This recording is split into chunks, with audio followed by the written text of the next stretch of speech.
For the ones who know that a little late is always too late, and that the clock doesn't stop just because you're missing a part, Grainger offers supplies and solutions for every industry. And our Keep Stock inventory management solutions help ensure you have the right stuff in the right place at exactly the right time. Visit Grainger.com/keepstock to learn more. Grainger, for the ones who get it done. If you've ever been a renter, you know it's stressful to find a place with everything you love and nothing you don't. But did you know Zillow does rentals? It makes the search so easy. They have filters for pretty much everything, so you can find that place that's in your budget, but also isn't a shoebox. Or a place that's close to your parents, but far enough they have to call first. Plus, it's easy to apply, request tours, and pay rent in the app. Head to ZillowRentals.com and find your sweet spot. This is Jordan Grace, and you're listening to the Social Suplex Podcast Network. BWB, this is One Nation Radio. You better get it right. Rich Latta, James Boyd came to give them life. The Blackest Wrestling Podcast has come to kick all ass and drop it 6 feet if they kicking trash. Word, let me welcome y'all to something different. And if you dig it, man, you should let some friends listen. We be getting it in, this on the regular dude. Ravish and flow, but this shit rude. See, James don't rap, so I had to break it down. The whole network, man, we coming for the crown. Raps in the columns, I keep them both covered. Making the beats too, so the listeners can bump it. Hit us with the rating, yeah, I'm saying it's a 5. Before you hit it, talk, bob your head side to side. It's One Nation Radio, and this is the beginning. It's Rich, and I'm here with James. It's time to listen to One Nation. We got to unleash the power of the pyramid. This is Mike Sempervive from WrestlingObserver.com. Check me out on Wrestling Observer Live every day. And also check out your boys, Rich and James, on One Nation Radio. This is Kenny Omega. We're listening to One Nation Radio. Check it out, guys. These guys know what's up. Big Kenny Omega fans. That's all that counts to me. Goodbye and good night. Bang.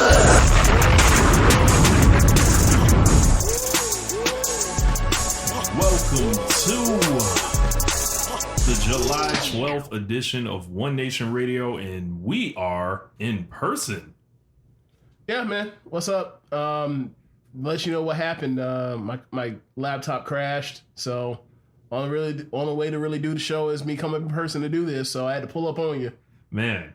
It is a not a joyous occasion today because Team USA had a bad weekend. If anybody knows anything about me, I'm patriotic about few things.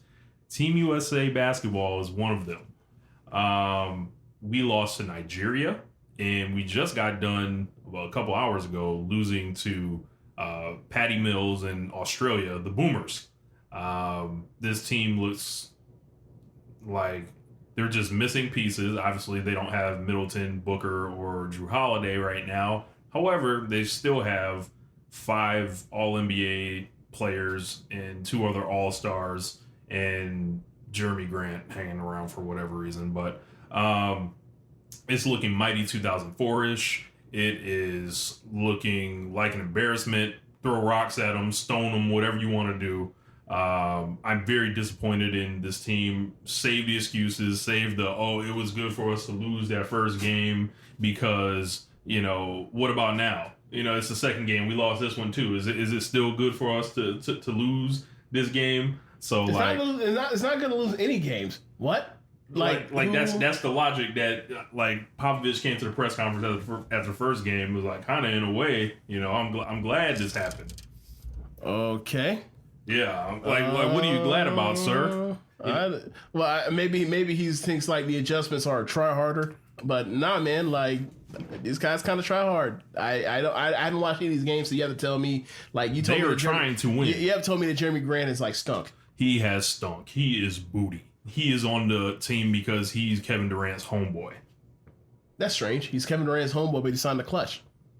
Funny how that works. He may be Cruton. So, I'm not happy.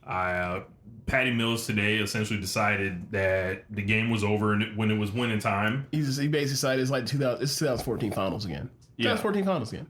Then actually, to be fair, he kind of does do this like every single time we get international play. Yes, like he's on that. James, I have prepared the list of all-time Argentinian greats. No, the all-time anti-USA team. Oh, is Carlos Arroyo on this list? He damn sure is on this list. Just want to make sure. So I'm only going back to 2004. I'm not going to go back to like 2000 and like 1988 and 72 and all that. Like no Sabonis. No Sabonis. Okay. So, all right.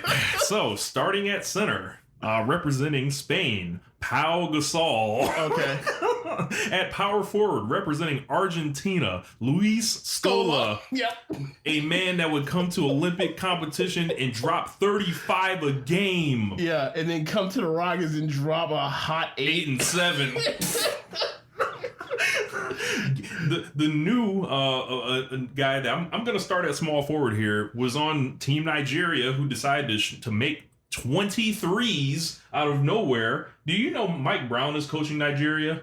I was made aware when you were like furiously messaging me about it. Yeah, and I couldn't get anybody to respond. No one cares. Bro, like the finals are going on. I don't give a fuck about an exhibition. Like I get it, but like nah, man. Like it's a weird time of year. It's a weird time of year. So Gabe Vincent, he plays for the Miami Heat.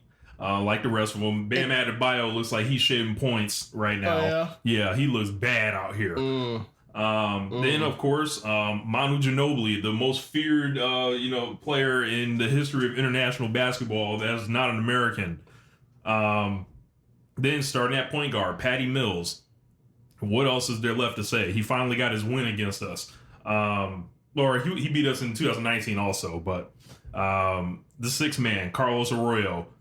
If you've never seen how Puerto Rico put the work on us in 2004... It was all him too.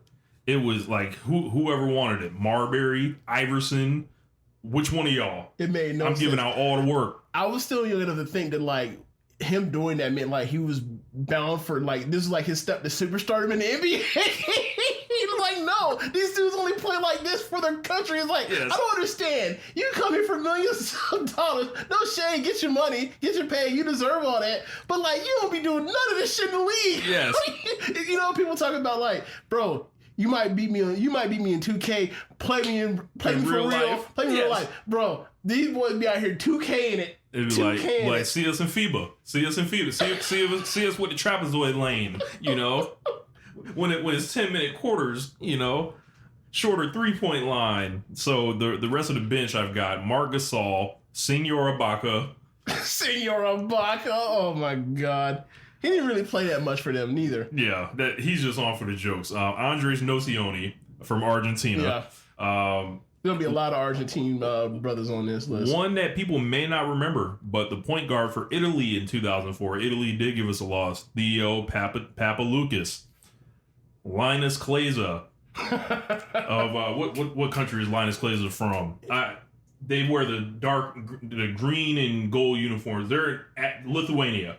He's from Lithuania. See, I thought you were making Lithuania. That's why I didn't want to answer because I was like, I'm not gonna shamefully admit that one. I'm gonna let that one slide. We're not gonna do that. We're gonna skip the geography lessons for now. Yes. And then my last two filling it out. Rudy Fernandez. Maybe Dwight Howard would be able to volunteer some information about Rudy Fernandez. Was so I don't know how it didn't work in the NBA. Like. He was so good as a secondary guard, as a third guard on a team, especially on those Blazers teams. It just didn't work out the way I thought it would, but he'll always have that 2008 dunk on Dwight. It was so bad that we had that Marcus still like, he didn't really dunk on him. Bro, he dunked all over that nigga. It was bad. So I had two choices for the final spot. You want to put Rubio on there? I was just about to get to that. Okay. So it was either going to be Ricky Rubio or Joe Ingles. Ooh. So I mean, you got to tell me between Joe Ingles balled today. So yeah, So I'm in the more recent mode. I'm gonna put Joe Ingles there. Okay, I would be reticent to admit to be like, hey man, like Rubio was what 17? Yeah, 17 at the time, 18, gold medal game. Yeah. That's a big moment. He was balling. Yeah. So I would go with him, but like, you saw what you saw. So go with this. Your list. So I'll ride whatever you go with. good God. Like, I couldn't be more embarrassed for the USA right now. Looking like jokes in front of the whole world. Kevin Durant balding rapidly out there. Apparently Dame time is only inside the United States, which is funny because we're playing these games in Vegas. So I guess he just sees the other team's jerseys and freezes up. Bradley Beal looking like he's a looter in a riot. In real basketball terms, and he gets out here, he's just hanging out. As I mentioned, Jeremy Grant stealing spots. I don't know why Jeremy Grant's even playing, even with like no Middleton around. Zach LaVine being counted on. Zach LaVine's on the team? Yes, playing minutes. Boy, yeah, like he's still better than Jeremy Grant. Like, this is a real 2004 we playing guys that don't really need to be playing internationally type vibe right here. We have no big men. We have no backup point guard worth a damn. So besides Bam, who's the other bigs? Draymond. Draymond's been awesome on defense, at least. They may have to run Durant at center, and you know he doesn't want to play center, especially internationally, because they're going to beat him up. Yeah, that's a rough one. Like, Drew Holiday is the only other point guard other than Dame, and we've been playing select team guys, like filling gaps and spots. Garland's getting minutes and shit like that. Getting minutes? Yeah. Wow. Well, that sounds grim. Yeah, especially as like you're expecting Drew Holiday coming to be the backup center, like or backup point guard. Like Drew Holiday is your backup point guard on Team USA sounds unfathomable. Like with Russell Westbrook, Steph Curry, Chris Paul, then the underclass of point guards, like Booker's coming in. Obviously, Booker will probably play more than Drew will. He's all his years in the league as a combo guard before Chris got there, but to the Suns. But yeah, it just doesn't sound like they have the fire. They have like, as far as like a starting unit makes sense. They have a starting unit caliber team, but once you start looking at like the depth of previous years, not even close. Previous Olympic teams, not even close. Like, it's bad. If you guys don't know the full USA, like James Harden and Russell Westbrook used to come off the bench 2012. Yes. Like, I think we have a severe lack of like playmaking, and it's a lot of one-on-one. I don't. Jason Tatum hasn't particularly impressed me at any point in his Olympic career or his international career, and this goes back to Paul 2019. George isn't on this team, is he? He's not. Okay. Probably like, look, I ain't doing that shit ever again. 2014, jeez. That's another one. All these injuries I've been watching, like I watched that fucking thing live. Mm-hmm. Like when he broke his leg, it's like this is anyway. But back to Team USA. Yeah, man, it's travel scary. Especially when it's like I just finished a season, the bubble. Playing these games and have to go through all these procedures and protocols all throughout the year. Like, I don't want to go through more to play for Team USA. Like, this is a year where it's like, I can see why so many people said no. I can see why. I don't normally begrudge anybody for not playing anyway, but like I could definitely be like, especially this year when it's like, oh yeah, and then you gotta go to China. Or sorry, China. You gotta go to Tokyo, and I'm assuming that means everybody has to quarantine for 2 weeks, like everybody else does when they go to Japan, knowing what we know about all the transfers from people coming in and out for wrestling and stuff. It's like it's no fun shakes for any of this, other than like pure like there is opportunity of for your stardom or your starter rise for playing well and getting better or whatever else. Like you can stay home and do that shit. Like remember when Ben Simmons, we're talking about Devin Booker all them years ago when Devin Booker didn't play on I think it's World Championship team. Bill Simmons was talking about like, why didn't Booker do this? And then fucking was it Jaylen Brown was a team that got hurt, and then Devin Booker came over like, I'm just here getting shots up. Don't mind me. Whatever. It's like I can see why people are like, I'd rather stay home. When I imagine Team USA getting the beats put on them by this point, because we've followed this the last, like, I would say 5 years. We knew the international beatings were coming from Joel Embiid, from Giannis, from Luka. Yeah. I never imagined the international beatings would be coming from Jokic, from Nigeria. But I mean that's the real thing. I think that's really what it comes down to. It's like you look at what the NBA is. We've talked about this over the last like 3 or 4 years. Like you look at like who are the best basketball players under 24 at the time, and it was like obviously Jokic got here late, but it was like, all right, Luka's gonna be a star. That was gonna be MVP candidate in the future. Embiid, Giannis, and we were like, hey man, like time from like Anthony Davis. That's kind of Anthony Davis, and I didn't think that high of Tatum to think he was MVP level at that point in time. I still don't. I think he's an All NBA guy. Like I didn't think like. You look at the best players in the NBA, top 5, top 10, or whatever else, or in contention for that top 10, and like how many of these people are actually from America? It's like used to be where it's like, you have Dirk, you have Hakeem, you have, depending on how you feel about whatever you want to classify Patrick Ewing is, like you would have one or two, or Yao in his peak. But now, there's like all the MVP, a lot of MVP candidates, a lot of the best players are foreigners, and it's like, that's not necessarily that's not a knock on them. Like the league is better, but it's like the best players. I'm not saying like there is also a LeBron level, Kevin Durant level, Steph Curry level. Yeah, but those guys are elder guards and aren't necessarily should be asked to carry Team USA in that way anymore. Like there's normally like a wave of I'll take Olympic Melo. Yeah, like or Dwayne Wade for 2008, right? Like we don't there's no Dwayne Wade 2008 on this team. Whereas like this dude's been injured for 2 years, and his fan and people have forgotten how fucking good he was, and then like like he's coming out here about to just be a human torch, and then like he goes in the season next year and he's wins a scoring title. There is nothing like that I see on this team of that level of talent. So. And that's not someone. And Dwayne Wade never won an MVP. Like I think his best year finished for second. So like second or third. I can't remember what he finished in 2009. So like that is what I'm saying. Like I'm not concerned about the American game. It's because we're always going to have the most talent. But it's like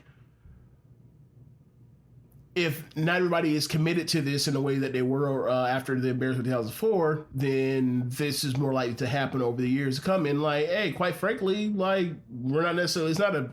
It's not a birthright for us to win gold medals, just cause. It's not. No, it never was. We always had so much talent, and like the international game wasn't caught up to our game, and now it's like it's the other way around. Like.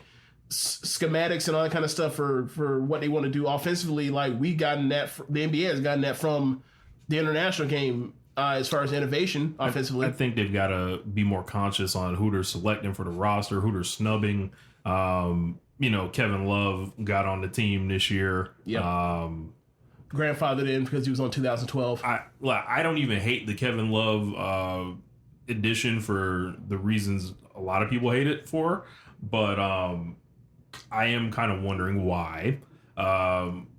He was awesome for Team USA in 2012, and you would think his game fits the international game. Rebounding, shooting threes, yeah. Yeah. So he should definitely be playing over Jeremy Grant, unless he's just washed and we don't know it. But because he hasn't tried since LeBron left. Right. Like he'll quit. Like he's quit. Like he is. Like if you were to think about a number of incidents where like someone like basically more or less like showing almost like immunity or terrible body language or more or less like quitting on the team in the middle of the season. I don't think anyone's done it more than Kevin Love in the NBA in the last like 4 years. He's like the reverse Jimmy Butler. It's funny. It's funny more people haven't talked about this. Well, there's nothing to talk about.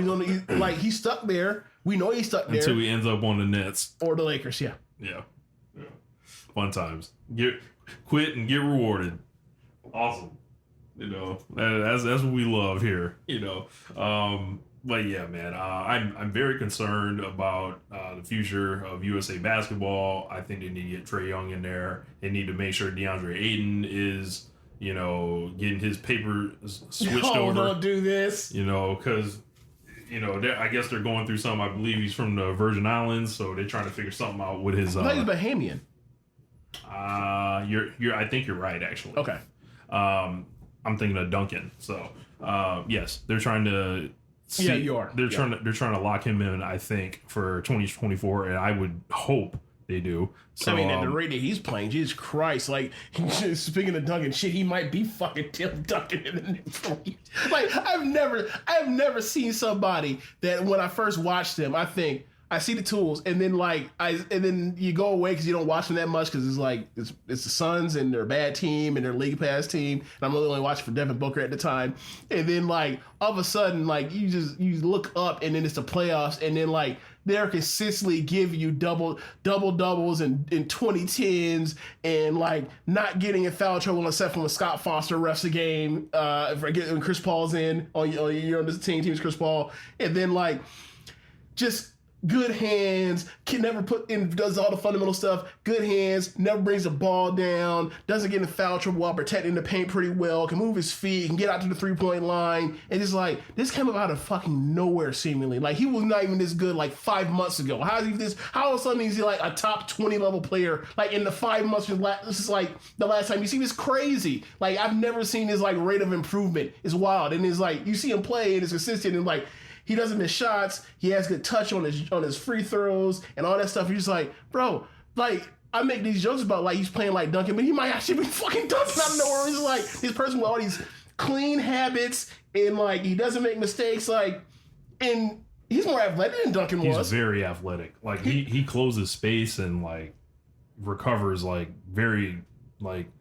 And it's shocking. Some new shit. Yeah, and I'm gonna say he's the most graceful person in the world, but he's definitely not a klutz either. Yeah. So it's what is this going to be? Because he's 24? He's younger than 24. He might be 23 or 22. He's 22 actually. Yeah. So what is it going to be in the next 5 years? Yeah, he's going to be interesting, especially when they actually instead of him to be the perfect role man, he's they also give some touches in the post, which they did in the last game, and he had 18 points in the first half. Mm-hmm. It's a fucking final. He scored 18 points in the first half of games. We're foul trouble. Yeah, I think they got to get LaMelo Ball in this program. He's perfect for international play, and also this man has international experience up the ass already. Why is he not on this team? So yeah, I think I know why he might not be in this team. I feel like he's just not in the circles. I think the same reason why I think he's not on the team is the reason why he's not in these circles. His damn daddy, no one's put up with that. LeVar kind of fell back. Yeah, to us in the media, but I've heard stuff about the Lakers, bro, and they were and I remember Silla was talking about this, and he was hey man, this is overhyped. It's not that bad, and Lakers people were this is for LeBron. And he was nah, it's horrible. It's horrible. So it's obviously he's chilled on that. He's chilled out or whatever else. And who knows what that means as far as, because obviously different organizations handle that stuff differently. But the whole thing with all of that with LeVar, can't bring that's poison for the league. Them dudes want to try to move around as well as they can as black men that are 6'8" in the world that are super rich, and all that stuff is bringing unwanted attention. So that's funny. I mean, maybe the play will shine itself through over the years, and he'll be on the next team. But this year, I can see why he didn't make it. Yeah, he should definitely be on there in the future, and yeah, he'll be able to shoot threes and pass. Yeah, I think also it helped. It also is internationally, you got to play some defense. I think that part hurts him too. As far even if you to account to all right, let's say decisions were made before the season, decisions were made after the season has concluded, and we see what these people can do. And Lonzo getting to camp. I just think that it was a trouble. I can't really bring him because one, he's young, and two, he don't play a lick of defense. He's one of the worst defenders in the league. I mean, I think that over the next 4 years he'll be so good offensively. It was it's a no brainer. It doesn't even matter. Put him make him the third guard or fourth guard on the team. Mm-hmm. It won't even matter. But right now, I don't think he's there to that kind of thing where you're it's an automatic take. So I can see why he didn't make it. LeVar Ball and Pop. Oh my God. Either that would go really great or really bad. I think Pop would like LeVar. Like I said, he would go really great or really bad. But Suns up 2-1. Giannis looks like he figured something out. I missed game 3, but I kind of heard about what happened. But okay, you want me to tell you what Giannis figured out? I could have imagined, looking at the box score. And he basically figured out the same thing LeBron did at the end of the 2017 series. It was y'all want to play small. I'm bigger and stronger than everybody on this court. Except for one person with Aiden, right? But Aiden had foul trouble. He'll knock Aiden out the way.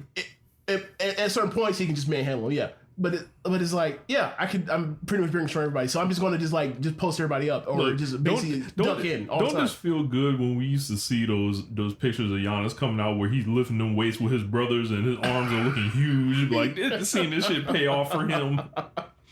Yeah. And like, I think the real main thing is like the fact that like, but people talk about he doesn't have a bag. Like, people forget that like he's added a jump hook. And like, when you have a jump hook, and you are him with a handle, like, once there's somebody like him, the second you get a catch and you can face up, it's kind of game over. Like, because as crafty as he is, and the kind of like, almost like a Von Miller, or like trying to think of like a sleek pass rusher that can get around the corner and bend.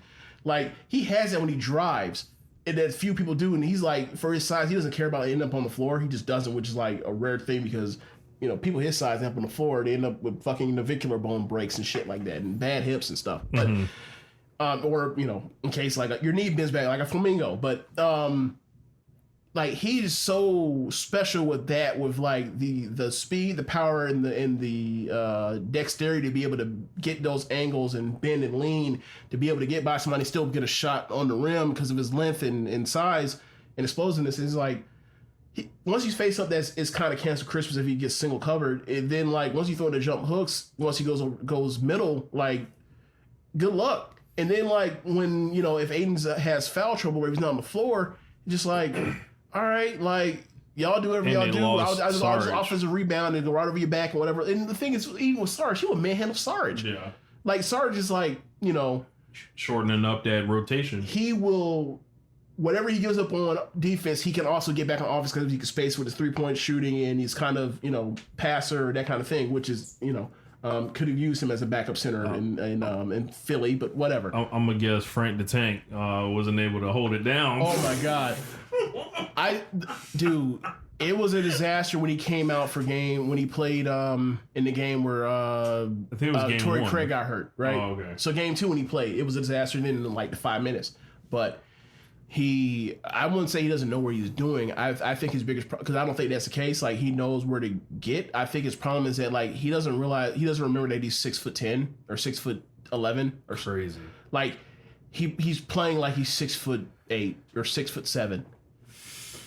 Like, bro, I think they were I think it was game 1 when he got in the game. I tweeted something out like, yo, for Sarge. Yeah, for Sarge got down. Yep. Like, they were talking about him like this man was a charity case. I was like, bro, this man, a national player of the year contender. This man was a national player of the year, and he has his jersey retired at a major college program. Yeah. Like what? And he was a bucket. Yes. Like how did he like just? And now you can't score over nobody. Like, how? Like, this was less than 5. This was 5 years ago. Yeah. Like, it's amazing really how fast they lose it. And it's like, it's so bad to the point where it's like, they don't even bother to put him in the middle. Like, okay, so when they went really small last game, when Aiden got his fourth foul, like, because he got his fourth foul, and basically had to sit with like, so he didn't basically complain until the fourth quarter. By that point, it was blowout city, so it was over. But they basically the Suns basically to survive it, ran 2-1-2 zone, and they ran 2-1-2 zone at one point when Sarge got hurt in game 1 for a short amount of time. But like, it was working, and then they just got killed on the they got killed by like Giannis just mauling them and PJ Tucker mauling them on offensive glass. Mm-hmm. So they kind of went back to, and they were scoring because their offense kind of sputtered without Aiden out there, but they couldn't stop a nosebleed, so it didn't really matter. And then I don't know what Monty was doing with benching Booker for the whole fourth quarter. I don't know what he was trying to prove or whatever else, but like, it's quickly over and it was a wrap after that. But I just think that what the thing with Kaminsky was like, they couldn't even put him in the center with a 2-1-2. Damn. It's like, but you're the only tall person on the court right now. You're the only tall NBA player on the court right now. Like, where else are you supposed to put you? And it's like, all right, man. Like, we talk about this injury. Like, thankfully, Torrey Craig didn't have social knee. He's actually playing, but he's not playing well. He's out there. But like, maybe he gets better as this series goes along, gets, more on his knee. But he ain't gonna have no recovery like Giannis, because Giannis is 1-on-1. So he's a 1-on-1 type of freaking nature. So, but if he could just actually, be able to be of value on the court, then like that will help them because like they're running short on bodies and like they're running short on big bodies. Like it seems like if A never gets in trouble, like the Bucks should win every game. That A never gets in foul trouble, but I don't think how many more Scott Foster games are going to be in this series. So we'll see. I bet there's a Scott Foster game 7. Oh my god, I thought of that because like game 3, if you stretch it out or whatever. But okay, but here's the thing, right? Like normally, you know how they give the assignments based off of like the best refs or whatever else. Mm-hmm. So like lately, he hasn't done many playoff games. So he's like almost like in that second and third tier of playoff refs. Oh, okay. So like that might be his only game, or based off what we've seen, this would probably be his only game, unless there's a game 7 and all of a sudden. Hey Chris, I'm here. Like, because I'm almost sure that he will not be like reffing games 4, 5, or 6, but like game 7 is a possibility, and if it happens, I'll be like, "Are you fucking kidding me?" I will not be happy because like the league don't care if it looks like a conflict of interest or it's a bad look. They just put any ref in any bad situation, whether it was not Steve Jab, he was a free ref, but whether it was Joey Crawford at times, whatever else, like they don't care. Bill Kennedy with the Celtics, they do not care. Bill Kennedy, they do not care. So that's so funny. Like if this shit, you like, bro. So Chris Paul is one in now either 13 or 12. I think he's 1-12 in career and playoff games that Scott Foster calls. He's lost his last 12 now. And you mean to tell me that in game 7 they're gonna bring out Scott Foster? Bro, I might hide on the internet. I might hide away from you because you're gonna be talking shit, and I'm gonna be watching this game on this film. It's so fucking horrible. Even if they win off, so I still wouldn't even be able to enjoy it because like the sheer terror of Chris Paul being in game 7 to get this title, to sneak this title that I never saw this happening and whatever else, and like. Oh my god, it'd be awful. It'd really be awful. It would be really bad, bro. It'd be a real sad day for me. It kind of feels like even though the Bucks are down 2-1, it feels like they're rounding to 200, where like the Suns started in front, like, but by the time they loop back around, like I don't know if they're gonna be able to hold off the Bucks, like. Especially if Giannis is going to keep, going all time over and over again. I think Giannis doing that is not necessarily like 40 and 12, whatever else, but like 35. I can see that as his kind of his baseline for the series, because there's really not much he can do other than have Aiden guard him, and like I think that they'll keep Aiden out of foul trouble. We'll see what they do whenever they decide to actually use Aiden in the zone or whatever else, but. Because I'm sure that's what they plan on doing eventually, but this mostly comes down to if that blowout was like Bucks mass desperation, their season's over if they lose. Mm-hmm. Scott Foster, ain't foul trouble, Booker stinks. That's like the recipe. Right. Like, obviously, I think they were going to win that game. Like, I would have bet money on it. But, like, the blowout is like, that's too much aberration. Like, I've seen too much of them play together. And, like, outside of 2 quarters of this series, they have never been able to stop the Suns. Mm-hmm. So, like, outside of the 3rd and 4th quarter of last game, they have never been able to stop the Suns. So, like, for the fact that it stopped, it was like, all right, well, they missed a bunch of 3-pointers. Booker was awful. We'll see how this goes. I'm still sticking to Suns in 6 based on what I've seen, but I just gotta see Drew Holiday like make layups before I start thinking that he's gonna turn around in that kind of way. I just got to see that first. Man needs to go to the Kyrie Irving School of Finishing. You gotta go somewhere. Maybe you should go to the Giannis Antetokounmpo School of Finishing because he's finishing all. Bro, he's like, I think in the shit area, he's something like, I think he's like 20, 25 or 27 or some shit like that. So far in this series, he's been incredible. Like, we've seen it because, Kendrick, our homeboy Kendrick, he likes to talk, especially during the Nets series, he's talking about like, look at Durant, look at Giannis. It looks, obviously he's getting his numbers, but it looks bad compared to how easy it is for Durant. But like, Durant's like the easiest bucket in the history of the world. Like, compared, I don't think it's necessarily fair compared to like an MVP candidate that gets his out, more or less get his off the hustle and gruff and strength and all that compared to the easiest shot that's ever lived. So it's like, I get that, but it's like, you're saying this, well, like, they're both balling. It's not like one's playing bad and one's playing great. Like, we're not going to be out here trying to misrepresent like Giannis as he's Ben Simmons. Absolutely not. Get the fuck out of here. So like, I've been kind of like after this, the playoffs have gone on, continued, and Giannis keep putting up 30 and 13 and shit. I've been pointing out like, bruh, fuck that bag. It doesn't matter. Like the bag, the results is not necessarily is not about the bag as much as it is about the production, and the production is off the charts, regardless of whether or not it's pretty or not. Like he's kicking people's ass. Like the Shaq shit wasn't pretty. He was kicking people's ass. Yeah. So I've really enjoyed Giannis, and like the fact that like the way his knee bent back and the fact that he's playing at this level. Boy, like, when I saw that, I was like, he's playing the best basketball of his life. My brother told me about it, and I didn't want to watch it because everyone was saying it was an ACL tear. And then like but I had to see it because they kept playing it. They keep playing it during like the pre-shows or right before the game starts, so these finals games. So I've seen it a couple times. Like, yo, I don't know how he didn't blow out nothing, but a bullet. But look, man, after that kind of injury, no structural damage. He's playing like it was no structural damage, obviously, and he's playing great. He's playing the best basketball of his life. Like at the time where like his team needs it the most. Like even when they were getting beaten games 1 and 2, like he was the only one that showed up. He's been the best player of this series, and like inarguably, like he's had one of the greatest like finals runs ever. Yeah. So that's gonna wrap up our basketball talk. But yeah, man, lots of stuff in wrestling. I wasn't on the show last week, and James did a great job keeping you guys up to date on the world of wrestling and all that. Yeah, man, I love the Kenny and Jungle Boy match. I forgot, like, I wasn't on the show to talk about that. Yep. Also, Sammy and MJF. It was just like seeing two guys that I've championed on this show. I told people like a year ago MJF was ready. He could step in there, do whatever. He can wrestle. I'm glad you brought up the point when he was wrestling like the younger guys, the guys that are in his class, like he'll pull out whatever. And I feel like this was a great step forward for Sammy. I would have liked them to get the win, but they've decided that he's not the destination. Jericho is. So, and I'm fine with that because like you can always do a rematch somewhere, months down the line, and he can get it back from him eventually. Right. Kenny and Jungle Boy.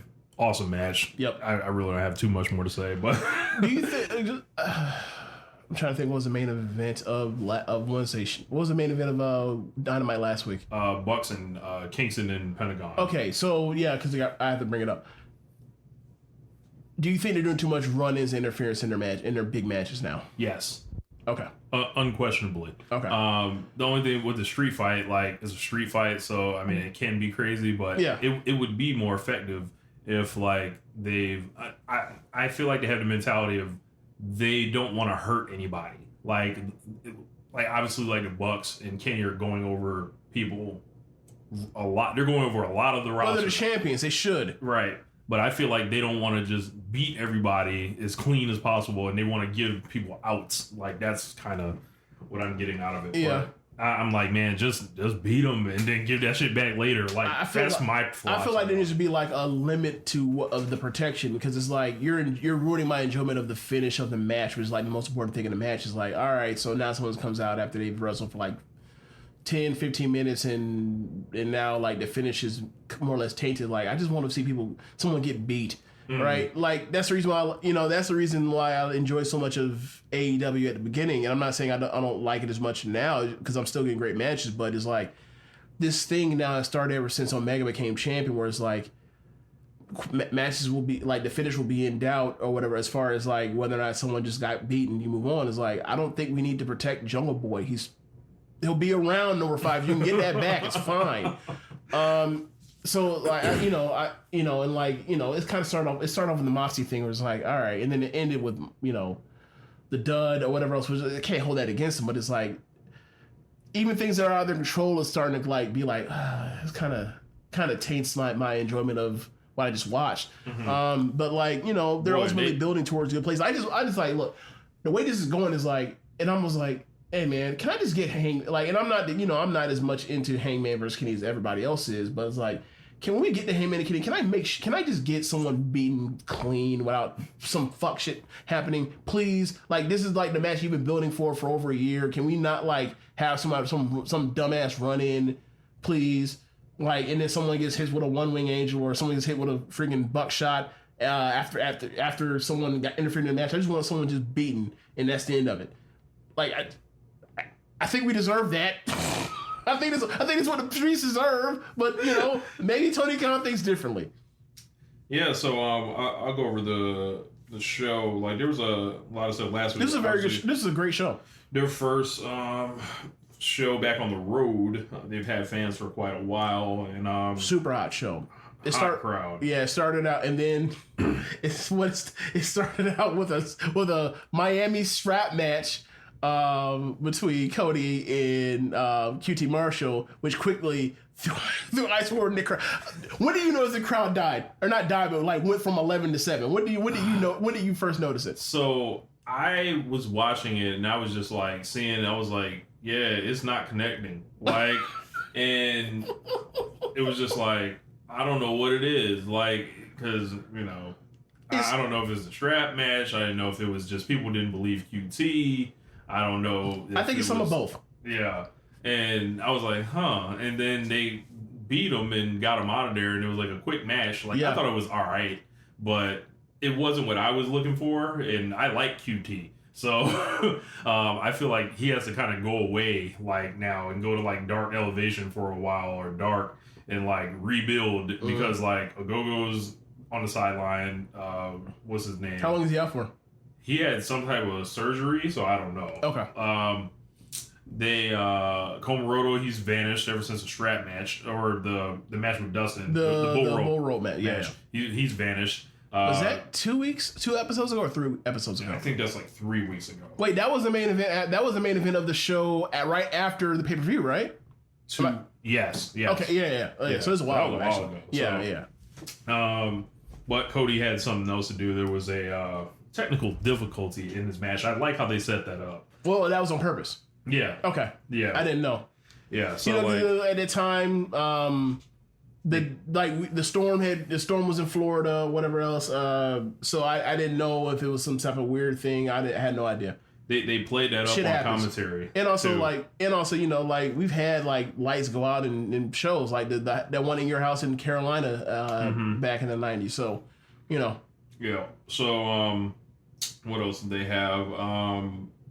They had the segment you brought up, Kenny and Hangman. I think they're doing a great job making people want this. Oh, people definitely want it. It's like they're doing a thing where they're not saying each other's names. Hangman still has. I think that's kind of goofy, but whatever.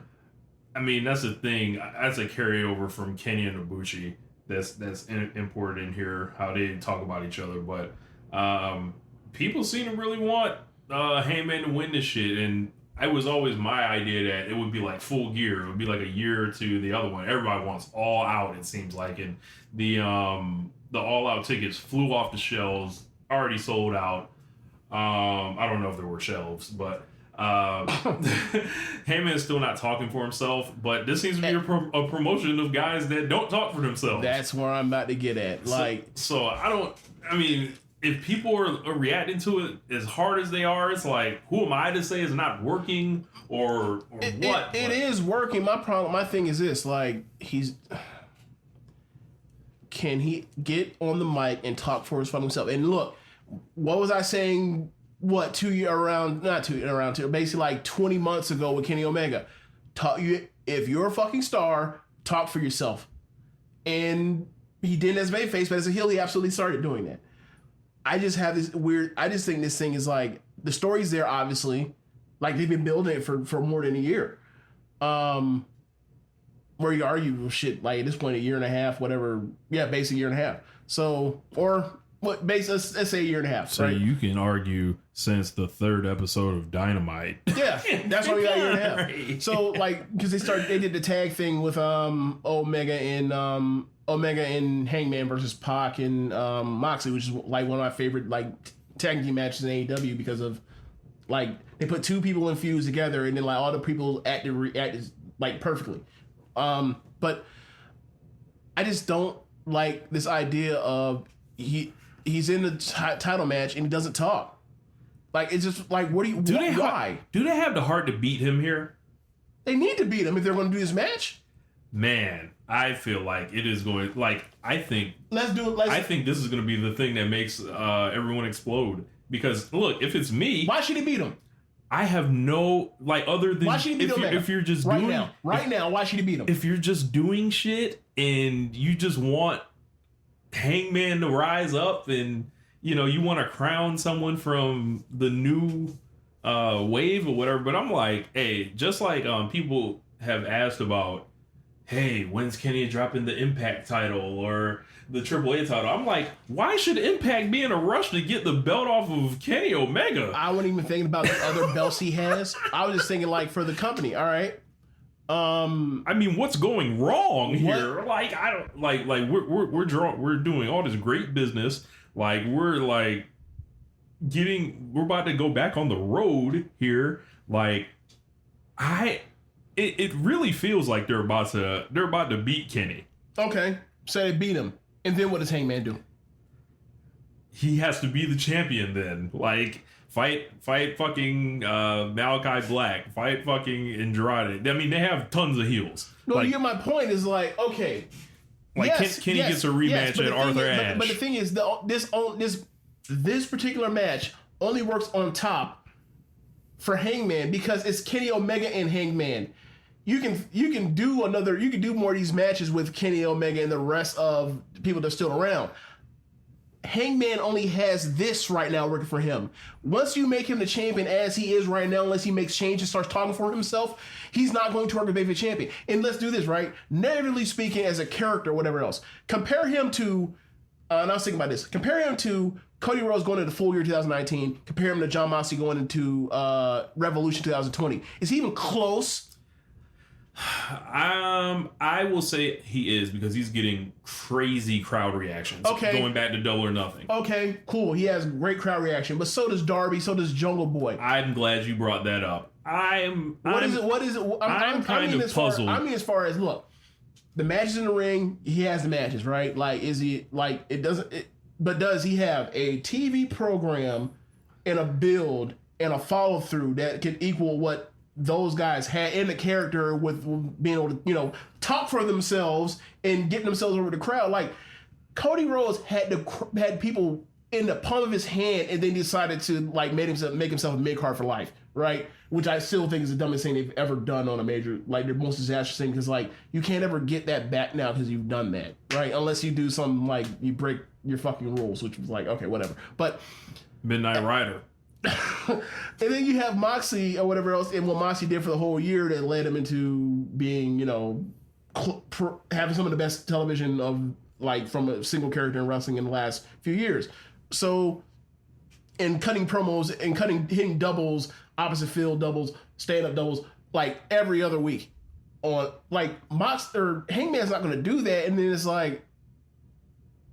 Like, ideally, what are we doing? Ideally, Cody would be a good challenger for Hangman. But he can't even challenge for the fucking challenge belt. for the belt. Right. Yep. So, like, it's really, he's in a bad situation if he becomes champion right here. Like, best case scenario for Hangman for his title reign is he goes to a fucking draw. He's going to eventually become champion. Look, you do the 60-minute draw, and then you bring him a little bit closer, and then you do that, you drag it out. Like, that's what I would do. I think that as far as his journey is very overstated, how far he's come and gone from the time he's lost, or from the time everybody is champions and he's looking out down the aisleway at his old friends to now. Like, not that much has actually changed. His journey is really like, he won a bunch of matches in mid-card.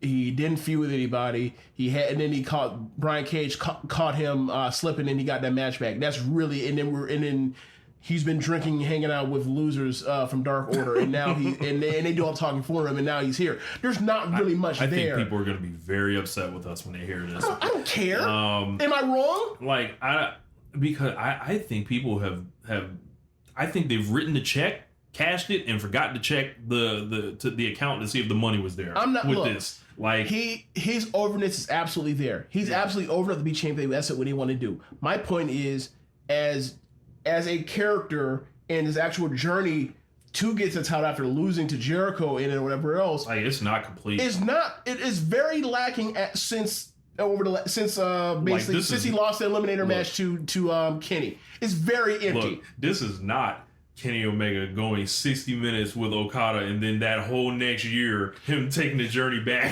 Hey, Rich, is it Tam Nakano chasing the white belt after losing since we've been watching Stardom? No. Like, I don't know you want to do that or whatever else, but I'm saying, like, you look at all these people's journeys or whatever else, for all the ups and downs, and like the people they fought on the way to get there, and it's very fucking lacking. It is absolutely very lacking. And I think they went to it too fast.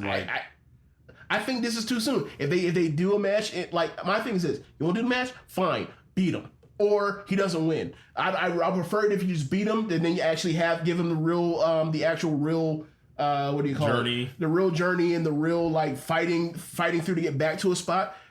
Like, but if y'all want to make him champion now, I think it's ultimately short-sighted and it's going to hurt him in the long run. And, like, compared to where he would be or whatever else, like, this is like one of those classic, like, we have a long chase and there's money in the chase, whatever else, and then you put the belt on this person before you could have gotten as much as you could out of them, and then, like, oh wow, it kind of went kaput real quick. Like, I feel like you put the belt on him now, you got to get the belt off him before the end of the year.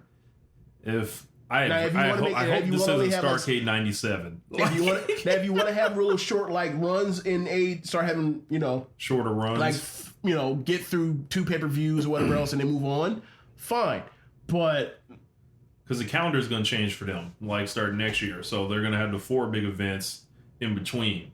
And like Clash of Champion type deals. Yeah. So okay. And I'd assume we're going to see a title change next year on one of those. I'm just guessing that, but yeah, I think Kenny's doing a great job as a champion. Obviously, he's over enough. He has the matches, and he talks for himself like a fucking adult. And he has Don Callis in case he doesn't want to talk. So and Don Callis is over. So I think people should keep their minds open. Don't cash this check without checking to see if the money's there with this. Do you disagree with me saying, like, if they put a belt on him now, like, compared to, like, later after going through another loss, like, and if he changes some things, I think he needs to change some things to actually make it like, okay, he has everything now. And I'm not, and like, maybe you don't have to pick a champion that has everything or whatever else, but it's like, I want to put him in a position to succeed, and like him just coming out and drinking beer or Jack and then, like, fighting somebody, like, nah, man, if that's the case, make him the fucking TNT champion. Yeah, why can't he lose here and then, like, beat Miro and then, like, and then he defends the title and he proves he's a worthy champion, and then, like, after that, like, by the beginning of next year, by Revolution or whatever else, he takes on Moxie again, or not Moxie, but Omega again. Why can't that be the thing? They could, beat him on Dynamite or some shit, whatever you want to do, because they beat Moxie on Dynamite for Kenny.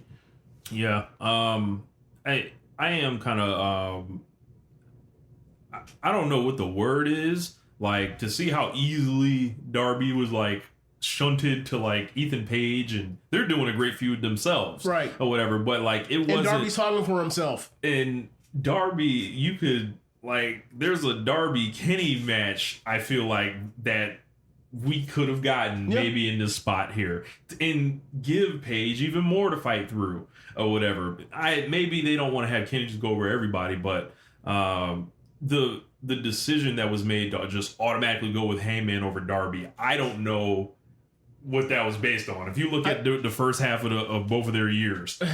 Yeah, because they actually, like, were showcasing one guy and the other one was, like, literally hidden in plain sight. Like, they treated him like he was a Rumble winner. Like, he was going to win a Rumble, not be the champion. Like, and obviously it's different promotions. Well, I don't want to go too deep in the weeds, but you get my point. Like, they'll, kind of, like, when they were doing good Rumble winners or whatever, they kind of have someone, like, peek underneath, and then, like, there's time where they point towards, like, this is where we break you through, and then everyone's like, oh yeah, he has been doing really well. I remember when you first pointed out, like, Sheamus is on deck to win 2012, and I was like, you sure, Jericho? And then he won, or whatever. And then, obviously they made a star, but it wasn't him, it was Daniel Bryan. But my point still stands, like, he's kind of just been hanging out as opposed to, like, kicking ass. And it's like, they didn't have to do it like that. He could have been out here beating the Lucha Bros, because they love beating Lucha Bros, right? Like, the really only thing you really have is Cage. And, like, I don't know if it's, like, people appreciate him for more or less, like, becoming the pseudo leader of Dark Order, well, after Brody's death. And I'm sure that plays to a lot of people, like, they didn't, like, just break up this thing because they couldn't figure out a way to hold it together. But at the same time, it's like, does that He's mean... a lot of people's favorite elite guy, too. Like, I don't know. I can see that. Yeah, so... I can see that. So... Like, I like him, too. I just always have wondered, like... what's there besides like the substance of he is your stereotypical cowboy who was really a school teacher, but he dressed like a cowboy, and we call him a cowboy because Jim Ross loves him and he wants to make another John Wayne like Austin, and he drinks beer like Austin and drink liquor like this is Ric Flair versus Magnum TA. Right, like, he plays into all the typical stuff, and it's like I don't begrudge because like the talent shows itself in the ring, right? So I'm with it, but it's like as far as a character, and I keep banging on character, but it's like in his journey, like I feel like we are not peaking in that particular thing where like you go to when he was the champions with Omega, and it's like, and he's literally him and he's doing fuck shit to the Young Bucks. It's like I didn't agree with it. I thought for a babyface he was doing shit that I wouldn't have had my babyface doing, but he kept getting over despite it. So like whatever, but that was better than this because he's just hanging out, and like maybe it comes down to like Kenny's gonna have to do something to them Dark Order dudes for it to work out. And obviously it seems like it was already coming, but like I mean like he needs to hurt one of them in a real way to where it's like you get more of the sympathy on him, and obviously he's already white hot, but it's like I wish he could wrestle Silver and just like maul him. How far away is he? I was thinking that too, but he seems he's far away. I don't know. It might end up being like Evil Uno or something, but please, John Silver, get healed so you can catch this one-wing angel off the top rope. I feel like he's missing something, but the something is important. And like, if he gets get it, then I'd be like, all right, whatever, do it. But I just think like at this point, like there's no need to that. And also like Omega's still a way bigger star than him. So it's like, all right, you said it, not me. I mean, am I lying? No. Right. Like we know what the hierarchy is in that company, and like I thought that either Darby or Hangman. Beginning of the year I was thinking like maybe it's going to be Hangman that takes it off Kenny, at the end towards the end of the year, and it's like, oh shit, you're doing it this summer? He's not even ready yet. You didn't even try to get him ready. Yeah. So they've got.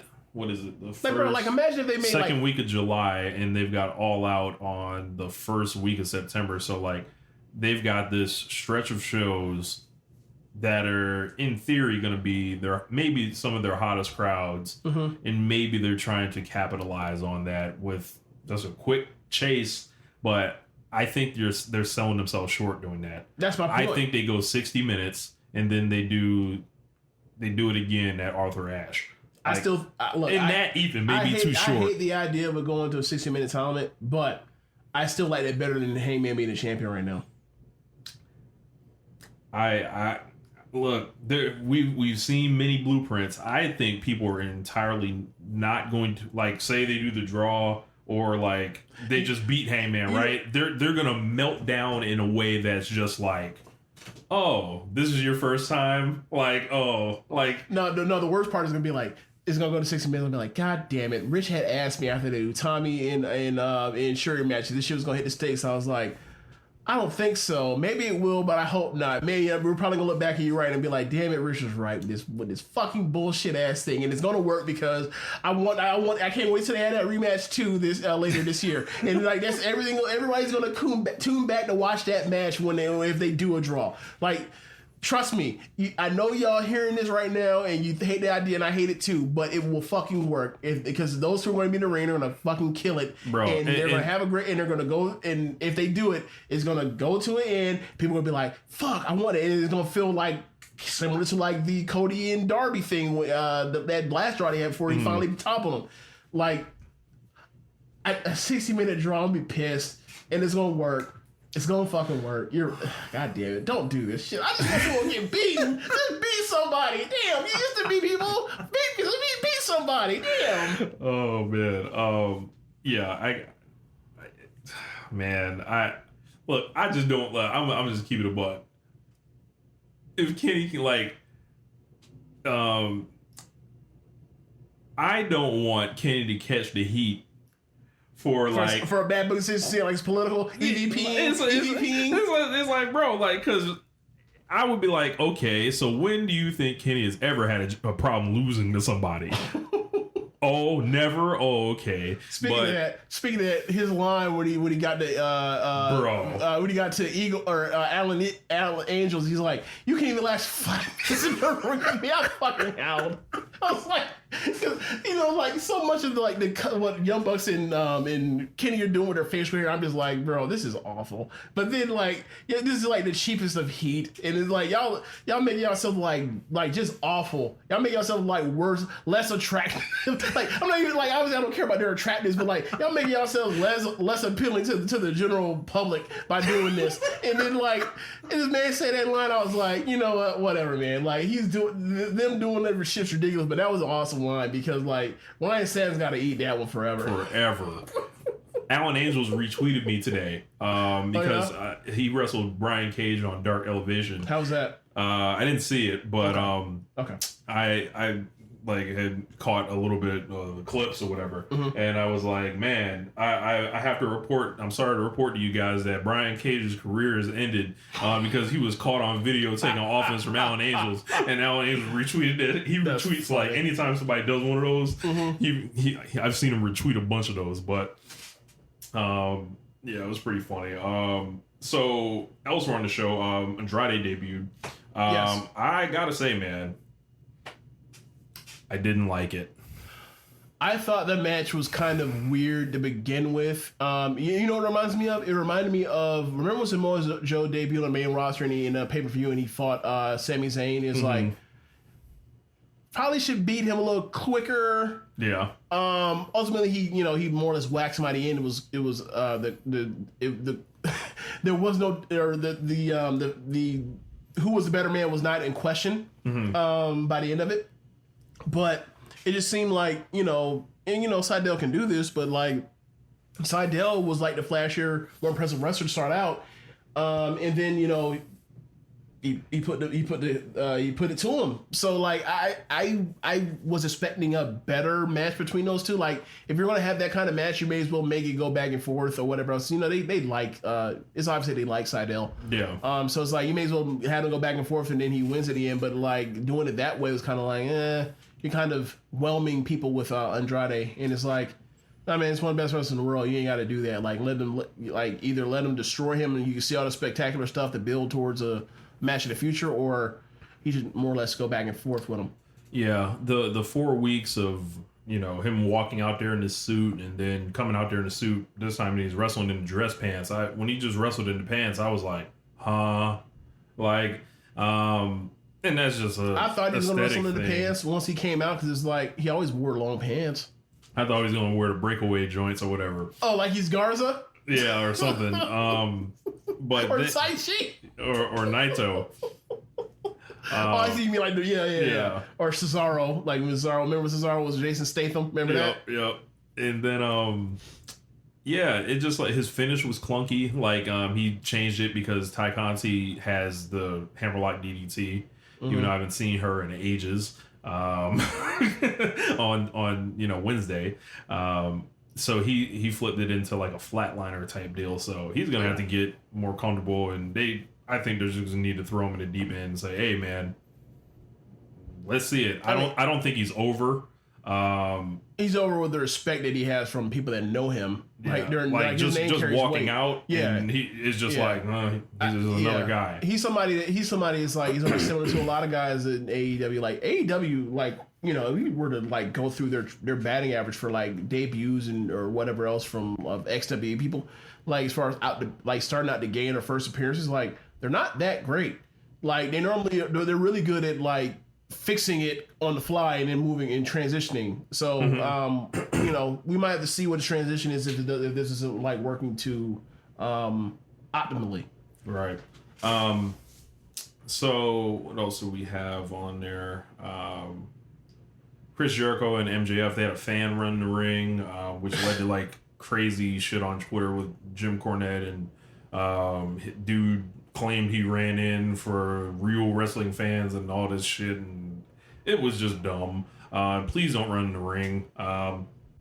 Then Jericho's gonna have to go through essentially hell before he faces MJF. Not just Jericho, us. You stupid. Is it 4 matches or 5 matches? He's going to have to win. Is it 5? 4 matches, bro. 4 straight weeks of Jericho matches in 2021. Maybe it's not 4 weeks in a row. They're gonna have Rampage. They're gonna tape some of them shits. Like, so we'll see. Look, all I'm saying is this: I don't think it's the wisest thing in the world to have Jericho basically like wrestle every single week for like a month. Like I don't really see the point of that. He's rested. Is he? I mean, he hasn't done a match since Blood and Guts. What that's got to do? Excuse me, not Blood and Guts. Double or Nothing. Stadium Stampede. Yeah. Look, what has got to do with him being arrested? He's ready to give us a couple in a row. I don't know, bro. That man might look. You said he hasn't wrestled matches, but has that man not been turning up? Oh, Jericho never stops. All right, then. Yeah, that man's burning the candle at both ends. So, like, whatever. Like, I'm not saying his match will ever be like some QT versus Cody bullshit, but like, as far as like, he has you've seen him wrestle. If you've seen him wrestle over the years, you know what he has. Like, you know what he's going to bring, and like that's like standard. That's more or less his matches layouts. More or less. Your car doesn't get much of a summer break. Bugs, UV rays, and pollen can all cause damage. Stay protected at WetGo with Weather Shield and a free month of unlimited washes. Just purchase your first month of WetGo Go Unlimited, and your second month is free. Wash as many times as you want. And when you choose our all-weather or showroom pass featuring Weather Shield, you'll say bye-bye to bugs all summer long. Sign up today at getgocafe.com/unlimited. There's just something about getting away to the Smoky Mountains. Step out on a hiking trail, zoom across a zip line, splash at water parks, shop till you drop, and say hello to the statue of our hometown hero, Dolly Parton. Discover the thrill of visiting the Smoky Mountains and reconnect with those you love the most in Sevierville, Tennessee. Learn more at visitsevierville.com.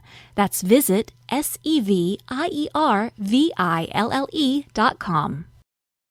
Like the standard, so it's like, okay, he's doing the hits, and that's cool, but it's like he's gonna be in there with like bald and hair and Warlow and whatever, and like that maybe a secret person. Remember how they brought Jeff Cobb in? Oh yeah, like he's gonna have to do like it's kind of cute how they did this, like the hell that he put Moxley through, like essentially the unofficially, like how Moxley had to fight through them all. MJF's gonna do that to Jericho. I will say this: I do not want like that Jericho Shawn Spears match. Ooh, yeah, boy. They could pass on that. Yeah, like maybe we can. That is not marquee. Yeah, maybe we can just have Sammy beat Spears and make that part of it, like just like. Because Sammy he threw the chair off Shawn Spears' face. Yes, we can finally get him in a feud he can win. So I'm not worried about Shawn Spears going over. But we got the Can you fucking imagine? Oh, you want to hear me come on this show and lose it? Oh man! Like some people talking about like we're talking about people having storylines and a quest or whatever else, and how good the promos are. Like, how about the quest for Sammy Guevara's first win? Sammy is talking for himself now, right? Now that people appreciate like the friendship that and the bond that like all of Inner Circle has. Appreciate like how much everyone detests MJF and how much like Sammy's at the top of the line, and like that's definitely helping Sammy.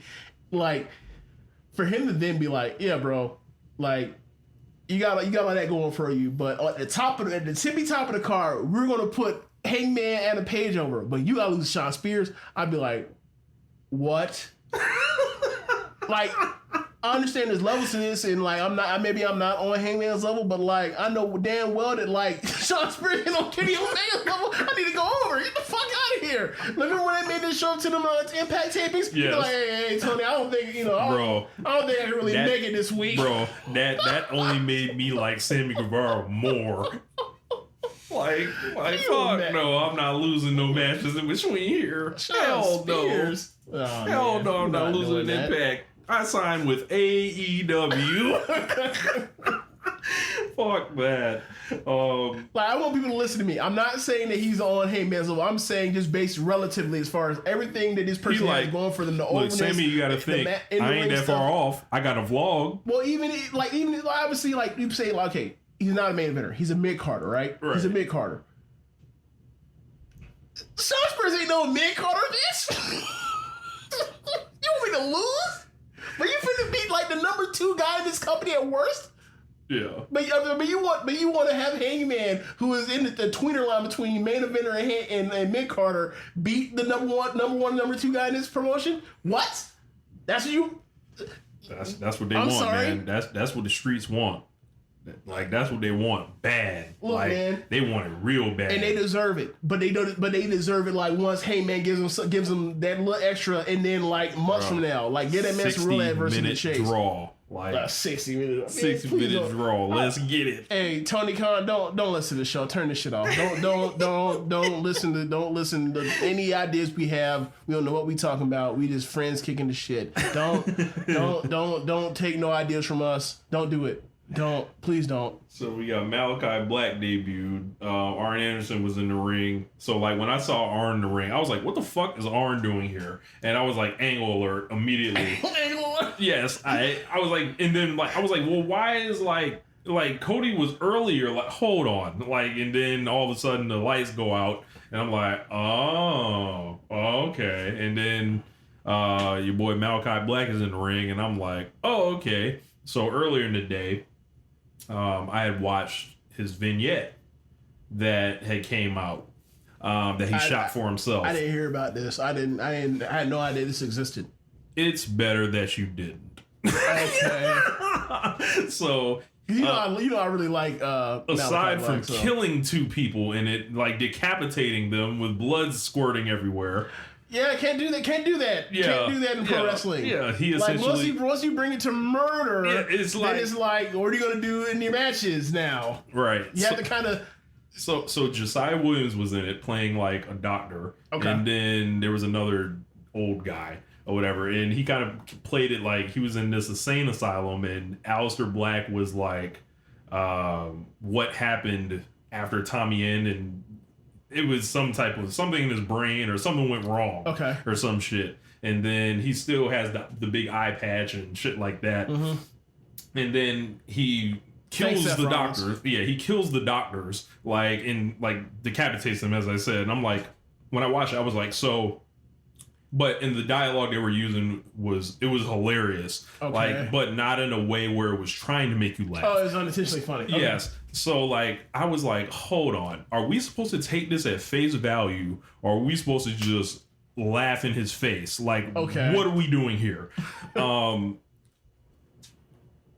I liked what I saw on Dynamite. So you just want to pretend that didn't even happen. Never happened. Okay. I don't want to like nothing that has to do with that. Like you just can't kill people, bro. In professional wrestling, like you just can't do it. It's a bridge too far for mine because it's like, all right, you got these unsanctioned matches, hardcore matches. Why people make the joke like, why don't you pull out a gun and clap somebody? So yeah, I'm with you. Like I think murder and horror just don't work for professional wrestling in a wrestling promotion.